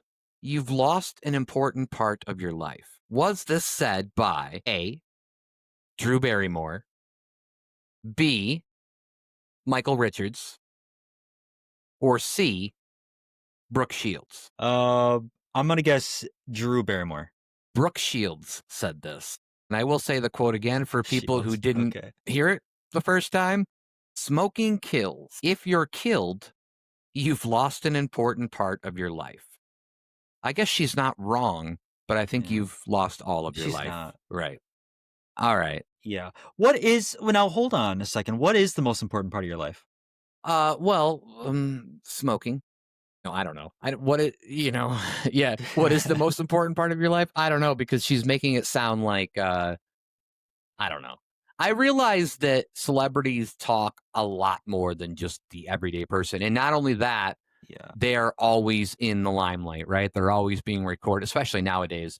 So it is kind of hard. Like you probably have an off day and you're just I would like saying yeah. stupid shit. I would argue that philosophically speaking, the right outlook to have at any moment is that the most important part of your life is the rest of it. Yeah, that's actually a great quote. If it's not already a quote by somebody, but it could be. And that precisely is the thing you lose if smoking kills you. This is true. So, Brooke That is Shields, true. So you onto are, yeah, something. you Yeah. this could be more profound than people actually take it for. We're just looking at the surface and laughing at it, but like you said, yeah, it could be way very much profound. Okay, are you ready for the next one? I'm ready. All Yeah. right. Hit me. Here's the quote. I actually don't like thinking. I think people think I like to think a lot, and I don't. I don't like to think. Was this said by Snoop Dogg, Kanye West, or Dr. I have to go with Kanye It West was on this said one. by Kanye All West. right. I actually don't like thinking. I think people think I like to think a lot, and I don't. I don't like to think. Which took a lot of thinking to I say that. I f- yeah, and I feel like what he's actually saying is that he assumes that people think that he thinks a lot because I don't know where I'm going with this, but I got it right. Now we can move on. Brandon is thinking a lot right now. All right, here's the next one. I've never really wanted to go to Japan simply because I don't like eating fish, and I know that's very popular out there in Africa. Did Britney Spears say this? Did Christina Aguilera say this? Or did Mariah Carey say this? I'm gonna rule out Christina Aguilera. It's between Mariah And Britney. and Britney. Now, if you had added Jessica Simpson to the list, then that would have narrowed it down. Boy, I think the obvious choice is Britney, but you might say Mariah, but I'm just gonna go with Britney. It is Britney Spears. All Britney right. Spears said this. Okay, I have one on here that I just love. Okay, I'll do another one that's going to be kind of like the same type of people, pop stars that might say this. Okay, so the quote is, "Whenever I watch TV and see those poor starving kids all over the world, I can't help but cry. I mean, I'd love to be skinny like that, but not with all those flies and death and stuff." Did There's no way. this All right, so was this Oh Madonna, my gosh. Okay. Britney Spears, or Mariah Carey? I gotta believe Madonna's too smart to have said something like that. But if they were in the frame of mind of just thinking about like, because I can almost understand how a quote like that can fly out of your mouth when you're trying to be empathetic, you're trying to connect and say, yeah, I'd like to be skinny. I mean, don't get me wrong, I like to be skinny like that, but now with all the flies and death and stuff. And what you're really saying is that it's just really tragic. Who would have said that? Madonna, Britney. This is gonna be another Britney one, isn't it? I don't know. Okay, I'm gonna go. Okay, I have this thing with coin flips where for the rest of my life, I will only ever say tails on coin flips. And that's all I've only ever said. Probably like starting at the age of like 7, I've only ever chosen tails on coin flips because it just doesn't matter. Heads or tails, it's the same. So I figure I might as well just find my favorite and pick that one and go with it. So To relate that to now, I'm just gonna go with Britney again. Mariah Carey said that. Carrie. Okay. Do Yeah. you have any more information on that? I don't. I mean, I'm sure some of these things, like when you hear the whole context, maybe it's not as bad, but I really don't know. Like the last part of that was pretty bad, so I don't know how you can not hear that out of context. All right, so here we go with another one. And I'm sorry, I'm taking a minute because I know who said the quote, but I never wrote down other artists for a multiple choice. So I'm kind of just making these up in my head as I go along with the other choice. Okay. So I'm gonna go with this quote. You don't need to go to church to be a Christian. If you go to Taco Bell, that doesn't make you a taco. Did was It's yeah, is very it's true. profound again. Was this said Yeah. by Kevin Hart? Was this said by Justin Bieber? Or was this said by Ice-T? Not the drink, the rapper. I think Justin Bieber. I'm gonna go with Justin Bieber. Yeah, Justin Bieber definitely said that. I understand what he's trying to say there. I mean, he's right, but obviously it's a little Technically right, right. which is the best kind of right to be. Yeah. Right. All right. Now, okay. Osama bin Laden is the only one who knows exactly what I'm going through. Was this said by Mike Tyson? Was this said by OJ Simpson? Or was this said by R. Kelly? I'm not gonna say OJ. So it's between R. Kelly and Mike Tyson. I think Mike Tyson, and for all his good things and bad things, I think he is one of those people that probably is simple enough to have said something like this. R. Kelly, I don't know much about him. I haven't seen like a lot of R. Kelly like talking interviews to really gauge his level of like intellect and like how he would Right. like You the kind told of me things that he would say. you only had watched his pee videos, so you haven't really heard him talk much. Yeah, and you usually just turn the sound off on Right. You those. don't need the So audio for that. The subtitles are pretty yeah, funny though. yeah. I also watch him blindfolded, so Yeah, it's I get it. yeah, I get pretty into it. You Helen Keller that shit pretty good. Yeah. Yeah, yeah. It's really it's a touch-based I got entertainment, you. I got you. and, yeah. So, I guess I'm gonna go Mike Tyson. It was R. Kelly. It was Yeah, R. R. Kelly, Kelly. okay. Which is even weird because I don't know when he said that. And I don't know if it was in reference to him being in trouble. And I was like, wait, did Osama bin Laden like pee on Yeah. people and have sex with them? Yeah, it's either Osama was into water sports or Right. R. Kelly Right. had had got shot in the Yeah, head, I don't know. so I I'm don't not know. sure. Yeah. Yeah. All right, there was one I wanted to do at least one more because it was hilarious to me. This one I laughed out loud for. The quote is, "First my mother was Spanish, then she became a Jehovah's Witness." Okay. So, who said Okay, this? yeah. Kelly Pickler, Jerry Halliwell, or Sienna Miller? I don't know any of these people very Okay. well. I think so far you've had a habit of not so now I'm gonna get meta with my Okay. answer. Because I don't think you've given me the correct one as the first name yet. Right. So I'm not going to say it's the first name. See, now you're going to switch. Do you have any more after this, by the way? I might. Oh no, I'm not switching it. I'm not. Yeah, I Okay, mean okay. like I've already I said was gonna say them if you have in more, order, so like the one that's coming after this, you're like, actually, I I'm get gonna it. No, swap no, these no, I names haven't around. even looked at that yet. Um, yeah, I don't think you gave me. I don't think you've had it. I'm not even sure No, if you would most know who often this it's girl is, actually. I mean, I realize you already kind of said that. yeah. What are the names? What's the number two again? It's Kelly Pickler, Jerry Halliwell, Sienna Miller. Well, then it has to be Sienna Miller. It Then is not. It's Jerry Halliwell. it's the Jerry. Jerry Halliwell. Yeah. Oh, I was thinking Jerry is a guy's name. What is yeah, she's a girl.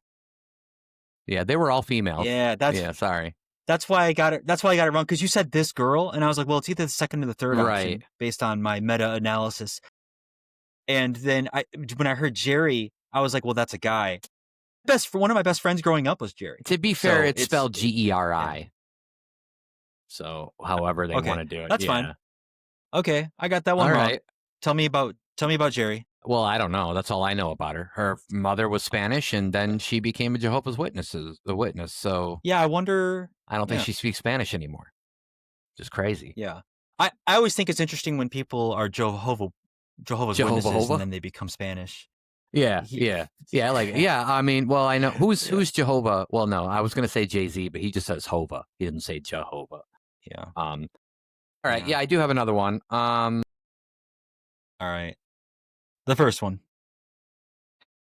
Boy, I wonder if you're gonna make it the first one, or if you're going to stick with your original list order. Well, Well, no, because you said you I'm had to come making up the with list names. now. So I mean, I don't even. It's not Shoot, really like anything I had like pre done. but now there's a butterfly effect in the air, and I don't know what the position the answer is going to be in now. All right. Here is the quote: "When the president does it, that means that it's not illegal." Was this said Hmm. by Richard Nixon, Donald Trump, or Stephen Miller? President does it, that means it's not illegal. I don't know the last person very well. Miller.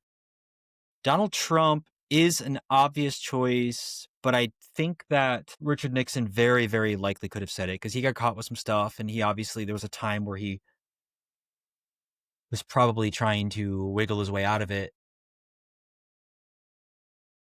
Yeah, he had It a could be gate Trump that or like was Nixon. taking on water. Richard Nixon did. Yeah. What was that? What was it called? I don't Yeah. remember. I just remember the gate taking on water.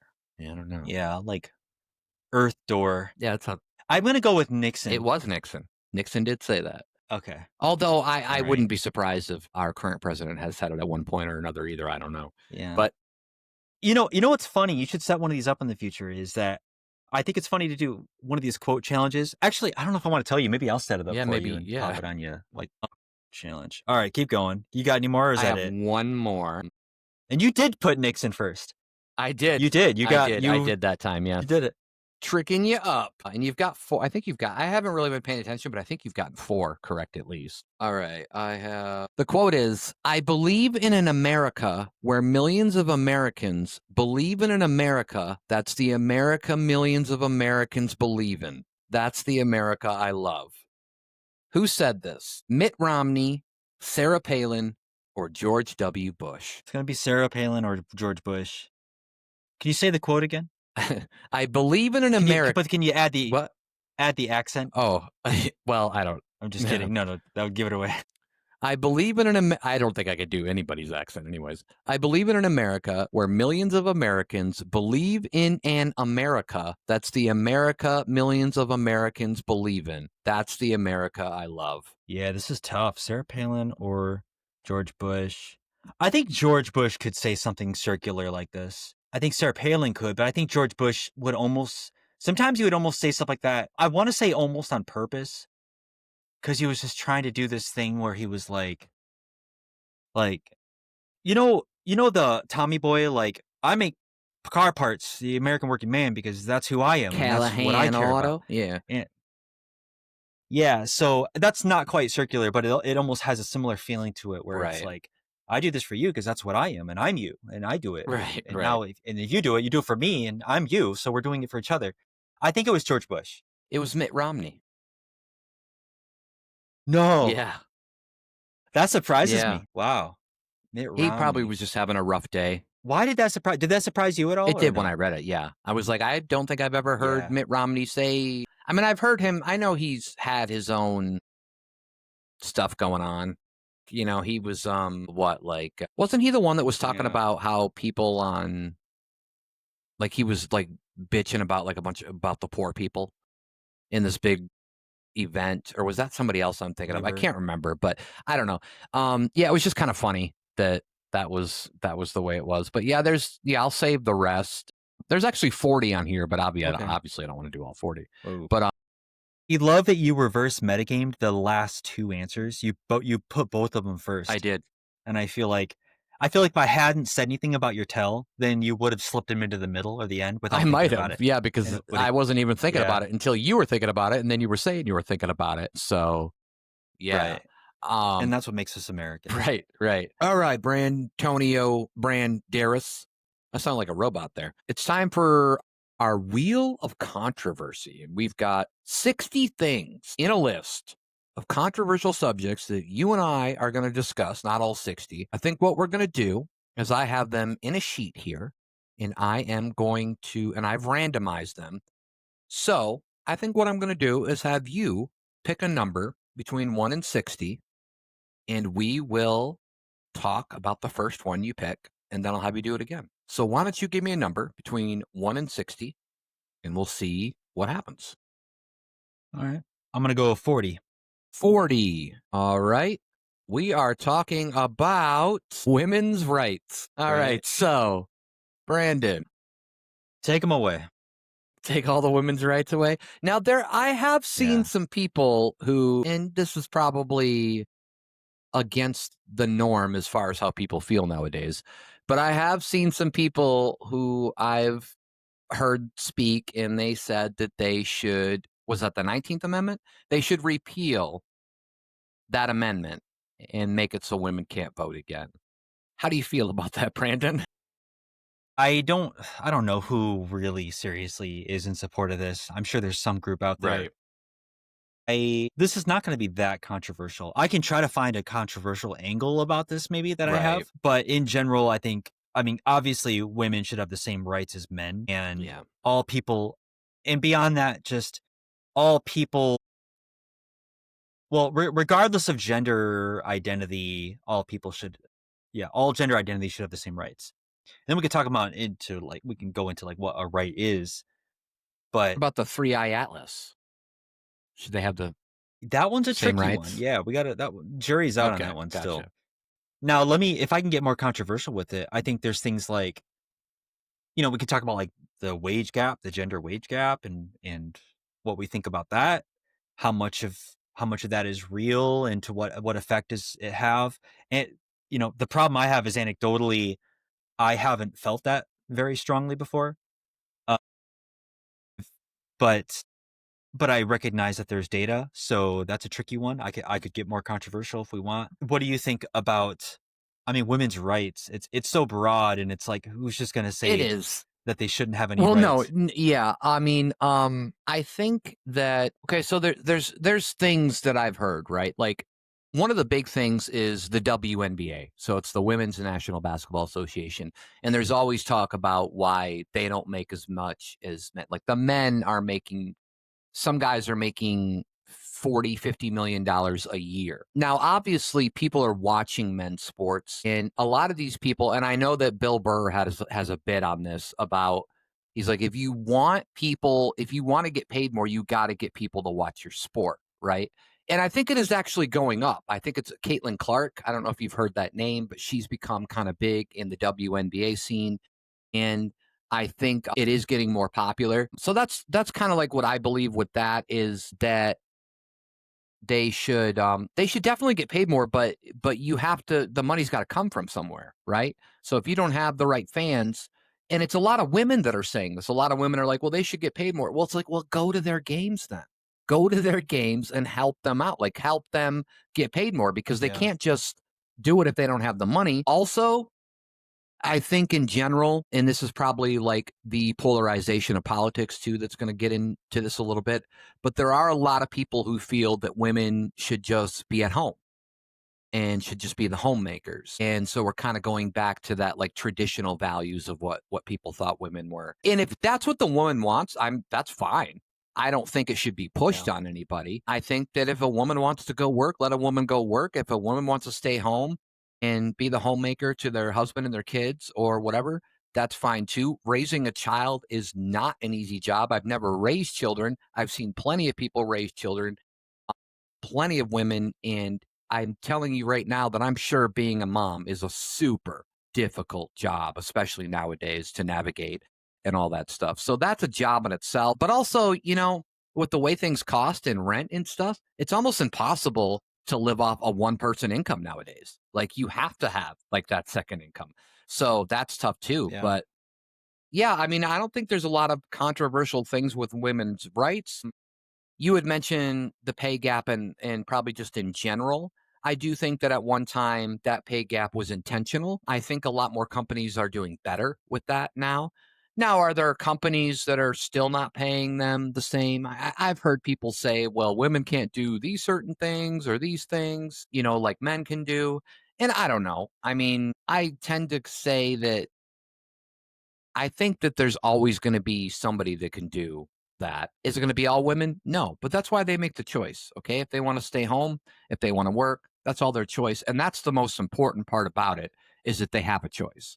And I think that's really what it comes down to. But what are your thoughts? Yeah, I mean, I agree with everything you said. I also my anecdotal experience with a lot of the jobs that I've worked is I've had women above me, positions above me that have made more money than me. Now I know the idea of the pay gap is that a woman and a man in the same job working the same hours get paid differently. But in my experience, I just haven't felt this. And I feel like this is one of the good counterpoints to real capitalism and a free market society is that when you prioritize money, then you have the benefit of being able to be colorblind. You can be gender blind because in the end, all you're trying to do is maximize profits. You're trying to make the most money you can make. And however you can do that, if you can pay, I suppose if you can pay somebody less money, so maybe that goes against my point, but but I still think that there is some sort of equal opportunity there. That being said, men and women, there's differences with how they're built. So certain jobs will demand certain jobs highly physical tend to be very man heavy. And I don't know, I would assume that there is some undeniable amount of physicality that separates the men from the women doing these jobs. But then to get more controversial, I think that there seems to be some sort of mental difference in terms of the interest in the types of jobs as well. Like I do see this is a very common and well-worn argument, but like the idea like of nurses versus like STEM fields where there does seem to be like women that are more interested in caretaker roles versus men that seem to be more interested in things where you're literally just like you're staring at I don't know, you're working on an object where people aren't really involved. I think that still men and women are largely similar, but I do think that there are these differences that do manifest themselves. So that's what I believe, yeah, and that's my experience about that. Would you have any Uh, problem if we had, let's say, whether Hillary would have, okay, let's not say a specific woman, but would you, because I feel like that might throw things off with people, but would you have any problem with a woman being president? no, I would have no Okay. problem at all. It just depends on the woman and what I feel about her qualities and her beliefs and what I think her well, I guess it just comes down to qualities and Yeah. beliefs. Yeah. So Yeah, I get it. I mean, yeah, I'll I just say feel the that out. same way. Yeah. I don't think, I wouldn't care who was, I mean, I'm going to say something that might be Say controversial it. to people because this is the topic that we're working on right now. But I don't care who you are. I don't care if you're black, if you're Asian, if you're Spanish, if you're trans, if you're gay. If you've got the qualifications and you can and people like you and you can run a country, then run a country. Like if you get voted in, I would have no problem with that. I don't care who you are because it is about the qualifications. It's not about, it's the whole judging the book by its cover kind of thing anyways. So, but yeah, so it's just kind of interesting. But okay, so women's rights not exactly the hot button issue that we wanted it to be when you picked a number, but that's just how the Yeah. things fall. You know, let me add something to that because you did touch on something where it's like traditional women roles in the Yeah. house. And I completely agree that a woman should be able to do whatever she wants. However, I do find myself more Wishing that a often woman was cooking you dinner. that's it. That's exactly Okay, it. no. Yeah. And if the return of that is that I have to work if that I'm working twice as hard to provide the monetary aspect of like that's how I add to the relationship into that part of the household. Right. And she does like more traditional roles and homemaker and cooking dinners and stuff like that. I find that being more appealing to me lately. Those kind of traditional roles. No, and I mean, I get you, and like we kind of laugh and make fun of like that, but really, in what we're trying to say, and I guess we're kind of getting to relationships a little bit, but it's all about a give and take, right? So whatever you agree on is what you agree on, and there's plenty of women out there that are like that, and then there's the women that want to work, and so it's as long as everybody's fine with everything, then who the fuck cares, right? Like who cares about any of Yeah. that stuff? But but okay. So all right. Well, let's tackle one more subject from the Wheel of Controversy, and I'm specifically not showing you the list so you can pick another number and see what you come up with between 1 and 60 and not 40. Okay. I'm gonna go. I'm gonna go something different Well, it's got to be a and pick. number. You going to try a letter? Yeah, yeah. I was gonna say like You going to throw a gang 11 sign out? What are you doing? or yeah. I'm gonna go. I'm gonna go 41 on this one. So you just went one more than the one you said. Is that what that is? Yeah. That's what 41 is. It's Yeah. one more than 40. Ooh, If counting still works, what do we got? celebrities. Once again, probably not that controversial, but it can be controversial. I mean, we could almost say that some of the controversial part is there's a certain way certain people feel about Hollywood in general, right? And then there's, so maybe that could be it. Me personally, um, I don't know. I don't really have much of an opinion on celebrities. I think that I just don't like when people are like, "Oh, he got paid $10 million to do that." And it's like, I don't think you understand how difficult acting is and doing all these things. Like, it's not, I think we've become so used to it, right? We just watch people on TV and we don't realize how hard that is. And so Yeah. it's kind of the same way when people are talking about athletes and they're like, oh, they're making this much money. And it's like, well, dude, do you know how much work they do, especially with their bodies to just keep in shape and healthy and all that? So Yeah. it's really weird. So, I mean, that would be like my only gripe with some people, but I really don't have an issue with celebrities. I mean, sometimes we had talked about this a couple of days ago, and maybe we'll make this part of the controversial issue too, even though I know you've got stuff to say. But I just wanted to say that what did I ask you a couple of days ago? I asked you, do people's crimes affect your opinion of them? And this would go in with celebrities, right? Or famous people in general. And I think we both kind of said, not really. Like, if you like something by them, you can like them and you can separate what they did. You can condemn what they did and be like, yeah, that's bad, but still like what, the kind of art form they did. And so that's kind of, that might be controversial to people because I know there's probably people who just, as soon as they hear something bad about them, they just like, oh, we're done. We're not watching their movies anymore or listening to their comedy or listening to their music or whatever it is. But what do you have to say about celebrities? Yeah. I mean, their crimes. So on the surface, I mean, anybody's crime can affect my opinion of them. Right. So that is that. I think that can be stated, but it's obvious. But will I still? Well, let me say something super controversial, or I don't know how controversial it'll be. But let me just say, in the next 5 years, if a blockbuster movie comes out with Kevin Spacey in it, I will watch the movie. I'm not gonna. I'm not. I'm not gonna. I'm not gonna. What's it called? Boycott. I'm not gonna boycott the movie because Kevin Spacey's in it. So that might be controversial. Maybe there's somebody else. I mean, what do you think? Would you watch a I'd movie? watch a movie with Kevin Spacey in it. I think he's a great actor. I think that the problem is obviously there would be people that would boycott or Kevin Spacey would be doing movies, right? Like they know, like they obviously know they're like, and this has happened to so many people. We don't see James Franco anymore. We don't Yeah. see, I mean, obviously Bill Cosby, but he's getting older anyways. I don't even know if he'd do anything. So yeah, there are those ones out there where you'd be like, well, they did this and that. And it's like, okay, I can separate that. And I probably should have reiterated that when I said, does your opinion change of them? Of course, your opinion changes of them if they do something wrong. But like you said, if it doesn't mean that their art changed or anything, and you can still admire that. So many people think Tom Cruise is a weirdo, right? But Yeah. that kind of gets brushed by because so many people love his movies or just like the fact that he does his own stunts or whatever it Yeah. is. His image and his brand is just so strong. It can Yeah, weather the deepest depths of Scientology. And I love Tom Cruise. yeah. I mean, I'll watch probably any. I mean, if I found out Leonardo DiCaprio was a Scientologist, I'd still watch his movies. I think it So would take a yeah. So I lot to guess take Leo down. There's certain people yeah. that are such great actors like Leo and Tom Cruise. Tom Hanks is in that category for me. There's Robert De Niro, Al Pacino. There's so many people that I would put in. George Clooney's probably in that category that you could, Yeah. it would just be too big to, bust up. And we can give an example of that, right?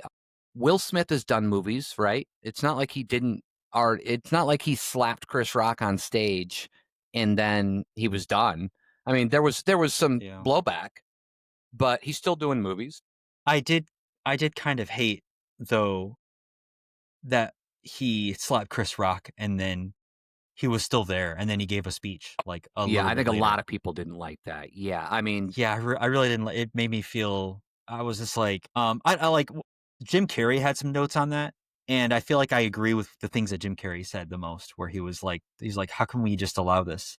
It made a mockery of the whole right, thing, right. the fact Jim that they did Carrey, by that, the yeah. way, I know a lot of people think he's known for a lot of his funny stuff, but later in his life, he's said a lot. He's said quite a few profound things that kind of make you think a little bit. So, yeah, I guess that's how I feel about celebrities. I mean, I don't feel like I'm gonna let you pick another number because I don't feel like these two were controversial enough. We're like getting all the Well, I ones did that wanna are. say But go ahead, yeah. I did wanna say, like, there's some like, me it's very common for people to pick out, I think, actors that have done things wrong that get easily canceled, but there's a certain category, like, there's certain rappers, R&B, like, hip hop artists that have done things wrong, who've been convicted of things that Mike Tyson was convicted of rape and went to jail for it in the early '90s. there you go, and Mike Tyson is, like, a lovable cultural figure by, like, most people, they like to reference him, yeah, and convicted of rape, it's a pretty serious thing.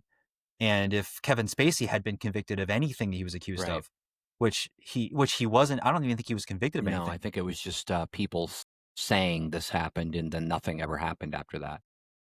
Yeah, so based on that, Kevin Spacey's court of public opinion shouldn't be much worse than Mike Tyson's. Right. Right.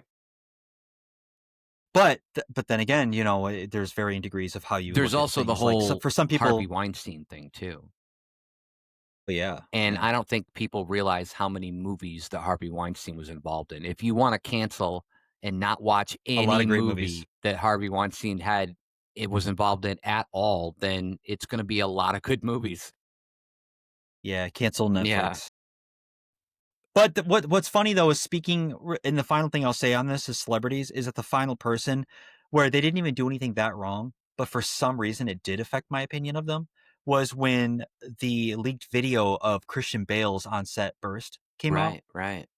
Do you remember I seeing do that? remember it. And I remember, Yeah. yeah, I remember hearing that, and I remember thinking that he was a jerk. Right, And even afterwards, seeing him in his movie roles, I can't help but overlay this like jerk personality on top of whatever character he's playing. right. Knowing, because just thinking, yeah, this guy's a jerk in Right, real and you life.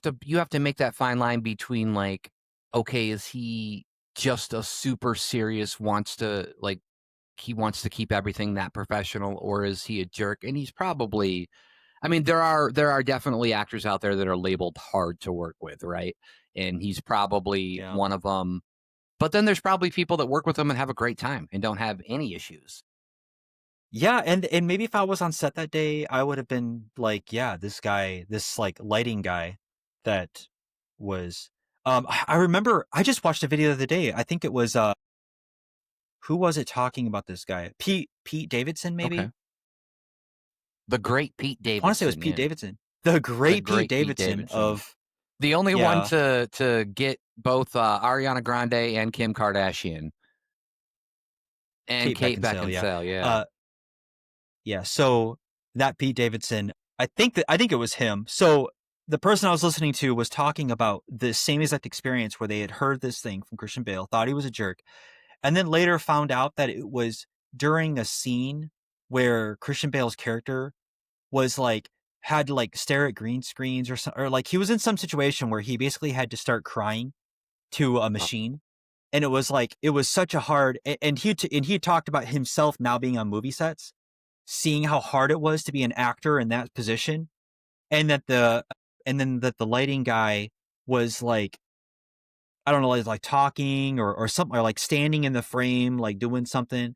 And it was just such a contrast to like the kind of like performance that he was trying to bring out of himself in this one scene that was really annoying.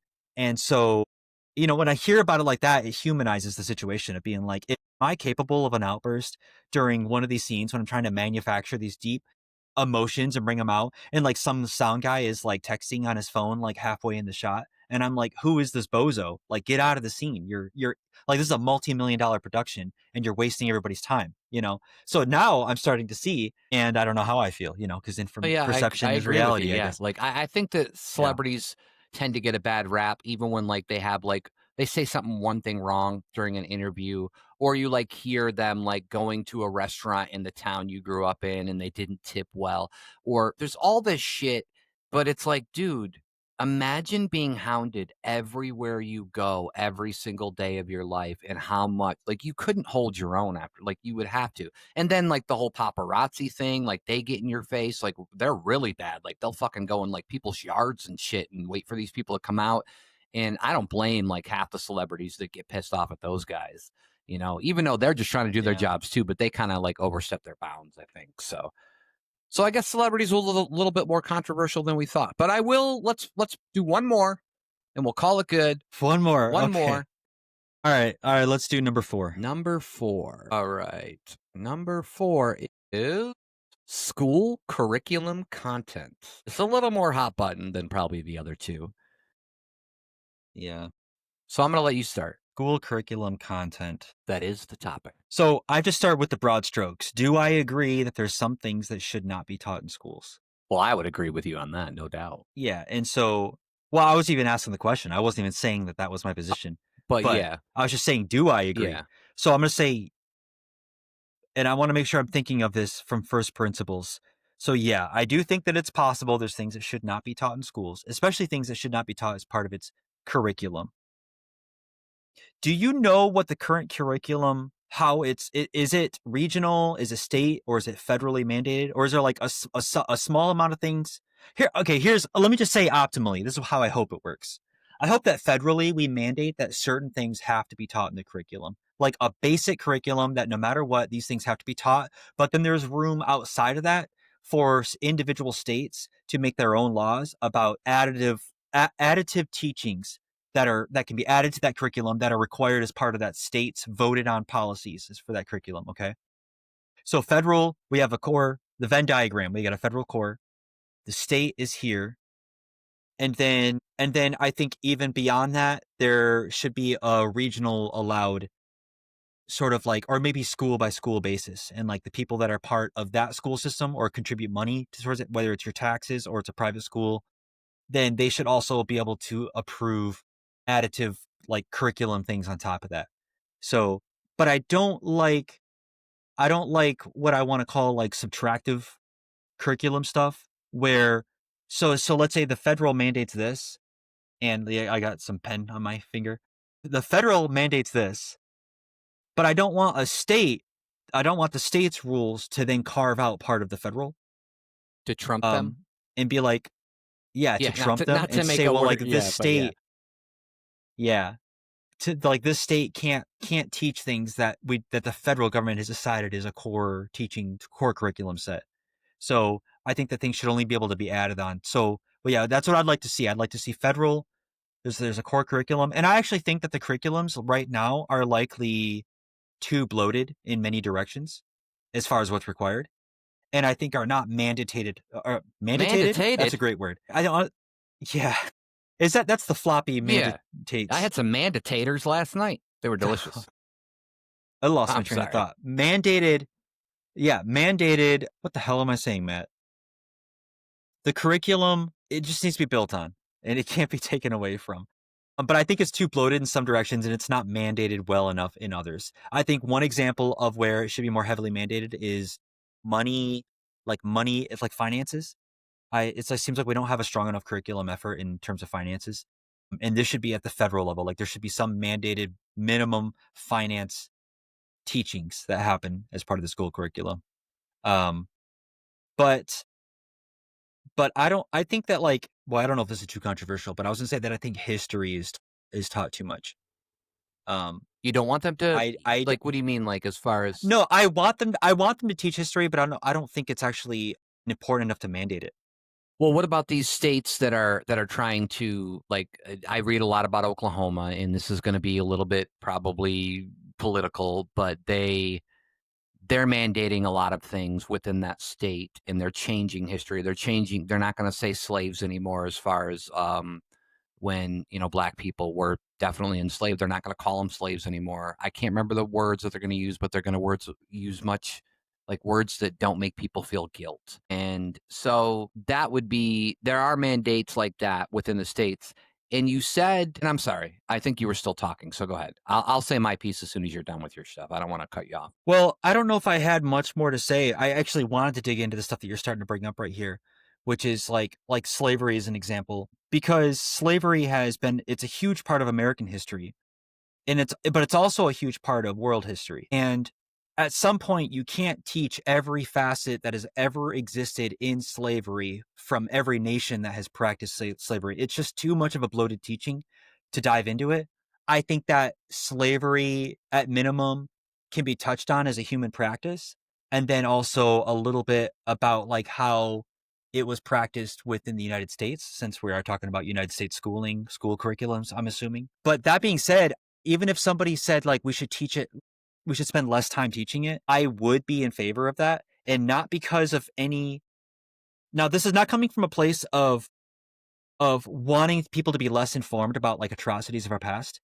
It's solely coming from the place that I think that that the future is changing so fast that we just don't have enough time to pack in information into people's heads, into kids' heads, about how to survive in the changing world as we move forward into it. And if we spend too much time on like Native American studies are important, but I feel like I spent way too much time in school learning about this, and not enough time learning about like I said, like finance planning or technology types things, like things that are really having huge effects in our lives right now and affecting how we're able to survive in the world moving forward. So ideally we could teach somebody everything. But yeah, I mean, what do you think? And what are your thoughts on Well, that? I As think, well as like the think, I slavery thing mean, you brought up. I understand what you're saying, but there are events, right? Like you can't teach the Civil War without teaching about slavery. And I understand that you don't mean to like that we should not teach that. But I think there's a big thing when it comes to the Civil War. A lot of people are like people get angry when you start making the Civil War. I mean, not everybody, but some people get angry when you start making the Civil War about slaves because what they want to say is that it was about states' rights, which they're 100% right. It was about states' rights, but it was about the states' rights to have slavery. And that was the specific right that they were fighting over. So I think that obviously, you have to teach that. You've got the Trail of Tears where they're pushing all the natives out from, Georgia and Mississippi and Louisiana, and they're moving them west into Oklahoma. And then, I think there are certain things, especially atrocities, that you should teach. And one of the big reasons you should do that is because, and I think this is kind of happening a little bit now, is if you go long enough, people will forget they ever happened. And that's how you make history repeat itself. And so, there's a lot of people that compare this government and the, people that are in office right now, and they'll compare them to fascists or Nazis or whatever they'll compare them to, which I don't 100% agree with. I think there are certain policies that this administration has that lean towards some of that stuff, but they're not Hitler. They're not the people from the World War II or anything like that. And I think that rhetoric has to stop. So I realize that we're talking about school curriculum and I'm kind of getting off a little bit, but there are definitely things in the school curriculum that they should teach. There's one thing that bugs me, and that's where they teach, and there's a lot of schools that'll teach abstinence, right? And there's been numerous studies that just leads to more unprotected sex. What they don't teach kids in school is they don't teach kids how to use a condom. And obviously, I don't mean literally let the kids put a condom on. You get a banana or you get whatever, and you teach these kids how to wear a condom. When I was in high school for sex ed, the guys had to watch a girl having a baby. And I will tell you this, and I think the girls probably had to watch it too, but I think we were in separate rooms. First of all, they probably picked the easiest birth that they could ever pick. So that probably wasn't the best thing, but I get why. Like, I get why. And I'm sure I had to have a waiver or whatever, and have my mom or somebody sign it and say, hey, can he watch this? But I think there's important things that they should teach. But what you're saying before all this a little bit is you're saying you hope that the federal government kind of mandates some things and then the state kind of goes in and does their own little things too. And nobody really steps on each other's toes. Well, I will tell you this. I think that's what it was like up until maybe this year, because now they're literally dismantling the Department of Education and they are giving all those educational things back to the state, mainly because the federal government doesn't want to pay for it. And so I get that. At the same time, now you're going to have people we're from Michigan. So you might have people from Michigan who complete up to 10th grade and then they move to a different state and they've got a totally different curriculum. They might not even have they can't even transfer credits, to like, so they have to like basically start over to get enough to graduate or whatever it would be. So I think there's issues like that are coming up probably more so now than there have been before. Can we survive without the Department of Education? Sure we can. I'm sure we can. But, that's I'm just worried about the one of the problems with is like you can't like there's a lot of like states' rights this, states' right that, and this should be on the list. I never even thought of it, but states' rights should probably be on the list, or versus federal rights or anything. But I feel like a lot of people pick and choose. Like they want states' rights for certain things, but then when there's other things happening, they want federal rights, and they're kind of just cherry picking what they want because of what their beliefs are. But I tend to agree with you on most of that stuff. I think that we do have to do a good job of teaching the people the right things and just practical. We're just not talking tonight. Practical skills too. I think we had discussed this before. Where just practical stuff. Like you should definitely. And it was I had to take accounting, but I think I didn't have to take accounting. That was in my day. That was an elective. I don't know if it's a requirement now, but I think things like that should be a requirement. Like there are certain things that Yeah. you should just know so you are ready when you get out, and a lot of practical things that I think that weren't taught in school, and hopefully they are teaching them in school now. But that's kind of my thought on it. Yeah. Yeah, I like that. Yeah, optimally, the Department of Education, I think what do I really believe about that? I think that it should exist, but I probably land in the middle where I think that it could be very small. I don't think the Department of Education has to be that large, but I think that we should mandate a core set of countrywide accepted beliefs, like a curriculum teachings that we can mandate on a federal level. That way we know everybody. And I And that mean wouldn't this in a cost very any light money, way. I don't think. Like they could still federally mandate things. I Yeah, I It think you'd have 10 probably people would cost run the some money department. because they have to kind of get people together, enough intellectuals or teachers or whatever, to figure out that curriculum. But for the most part, I think Yeah. that, yeah, they should be able, I still think they should mandate. And I'm not saying they aren't now. I don't know how that's going to work. I'm not even sure if they know how it's going to work. But I do see a lot more articles nowadays with a lot of these different states. You have Texas, who made it a mandate to put the 10 commandments in all public schools, and then I read things about other states too. And whether or not you believe in that kind of thing, I think that's why you need some federal mandates. And I don't want to get too much into the commandments in the school, because I think one of our controversial topics on this list is religion in schools. So we'll keep it for that. But yeah, I think that that you can have a small federal aspect of it, but like you said, there should be mandates, there should be a combination there. And I just hope that we're not getting so far Yeah. apart in the future that kids are learning one thing in one state and then they go to a different state and they're like, what the hell is this? This isn't what I learned. Or it's like totally different or something. So hopefully Yeah. that's not the case. But yeah, I think there's some things that are mandated too heavily that are more controversial. Right. Like I think that math actually is too heavily. I don't know what the minimum math is that's required to necessarily graduate from high school, but I feel like most people end up learning some sort of algebra. Yeah. Yeah. Is that what you have to learn, some It sort of was like algebra? pre-algebra. I didn't have there was no for me, there was no requirement to take algebra. I think for me and for people listening, they do this right now. Like I think that now it is ninth grade through 12th grade in the same building. But when I was going to school, which would have been the same time you were going to school, it was 10th through 12th was high school where we're at. I don't know if that was it might have been sorry, you did go to a different it might have been right over where you were. But Yeah, for me it was 9 I through went to 12 school was in high school. Traverse City, so in Traverse City at that time, it was 10th through 12th was high school, 7th through ninth was junior high.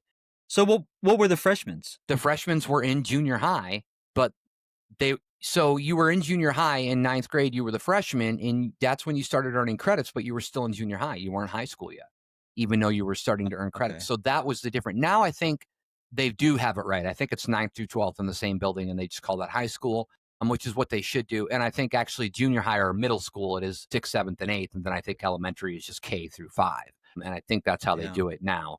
But but yeah, so it's the credit thing, and I think it was like I want to say at least 3 full credits you needed for math. So that means you needed to at least take 3 full years of math. And I don't even, they might even break them up different now because we had semesters. I know some people had trimesters, some people had octuplets. No, I'm just kidding. They didn't have that many, but it's, so it's hard to get on the same I page. think I think it's important for people to learn uh, PEMDAS, the order of Right. operations, addition, subtraction, division, multiplication. I think that fractions and decimals are important to learn because I see grown adults that often have trouble with that with when it comes to shopping sometimes when you're like, well, if it's one third of this. There's an interesting thing where I think it was McDonald's. Is McDonald's one that had a quarter pounder? Yes. I know what you're gonna say. Yeah, and Yeah. they do I you know the know what you're story? gonna say. So Actually, I they think came in out the with '80s the base story was from I want to say Sonic that did it, but I think they all I tried it. see. Yeah. So they came out with But the yeah, third go ahead and pounder. tell this story because it is pretty fucking crazy, and it kind of makes Yeah, me they came out with the sad third for pounder. people in general in this country. Yeah. And the third pounder, and I believe that they had it. It was some deal. If I remember the story wrong, let me know. But it's where the third pounder and the quarter pounder were like the same price, and people would still buy the quarter pounder because the quarter pounder they thought it was Because more four was bigger because than three. the because four is bigger Yeah. than three, and that's really That sad. is sad. You're That right. is sad. Like if you just don't know basic fractions, and I love fractions and I love percentages, I love statistics, I love those kind of things. So yeah, if you don't know those kind of things, you should definitely know. And you are taught those fractions. I think you are actually taught before you even get into like high school. I mean, you should be. I think you might even learn those in like in elementary. It might be too early because I would have to probably go back and brush up on like adding fractions. Well, adding fractions isn't so bad, but like multiplying or dividing fractions, all that kind of stuff. But Yeah. yeah, I think that's important. And also, there's just like, I think there's things that people learn. Like, my stepfather was a construction worker, or he's still got a builder's license, but he worked on construction for like 40 years. And so there's a math there that you learn, but he didn't learn that in school. That was a math that just kind of Yeah. comes with the trade, and then you eventually learn it and you know what it is, but you might not know what it is. He used the Pythagorean, like in construction, he used the Pythagorean theorem. Can't even say that word right now. Pythagorean theorem, like all the time. But Yeah. I remember people in school being like, raising their hand, be like, when will we ever have to use this? You just never know. But I think that's another thing is I think people use math every day, like a lot more than they actually realize they're using math. But the counterpoint, yeah. Well, I don't know if this goes to your point, or you can let me know if I understood it wrong. But I think that when you're on a job that you need to use math, you just learn the math that you need to Right. use. Like I do programming, I do web development, and I work with numbers with the kind of stuff that I do. But any formula that I've had to work with, or any number crunching that I've had to do, I can just learn it right before I have to use it. I can be like, oh, I need to learn about like recently I had to do something with exponential decay, like some formula for that. It's like I don't know that off the top of my head, but I could just go and find it and learn it. So, um, I think that in schools that we should cut back some of the fat on what people have to learn up until like 10th grade. I think 11th grade and 12th grade should have more opportunities for non-standard learning that like what I mean by this is like it shouldn't be cookie cutter learning that all the students learn the same things 11th and Right. Right. 12th Right. grade 12. and then you Yeah. graduate.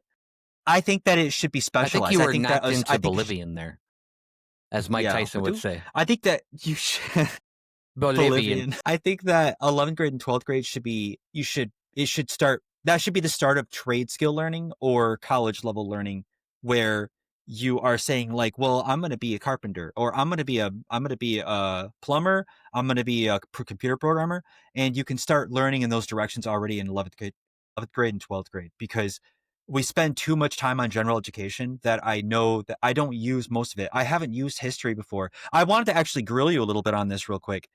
Not grill you, that's a harsh way to say it, but it's the Silence! line that I grill you. it's the Okay, sign. sorry.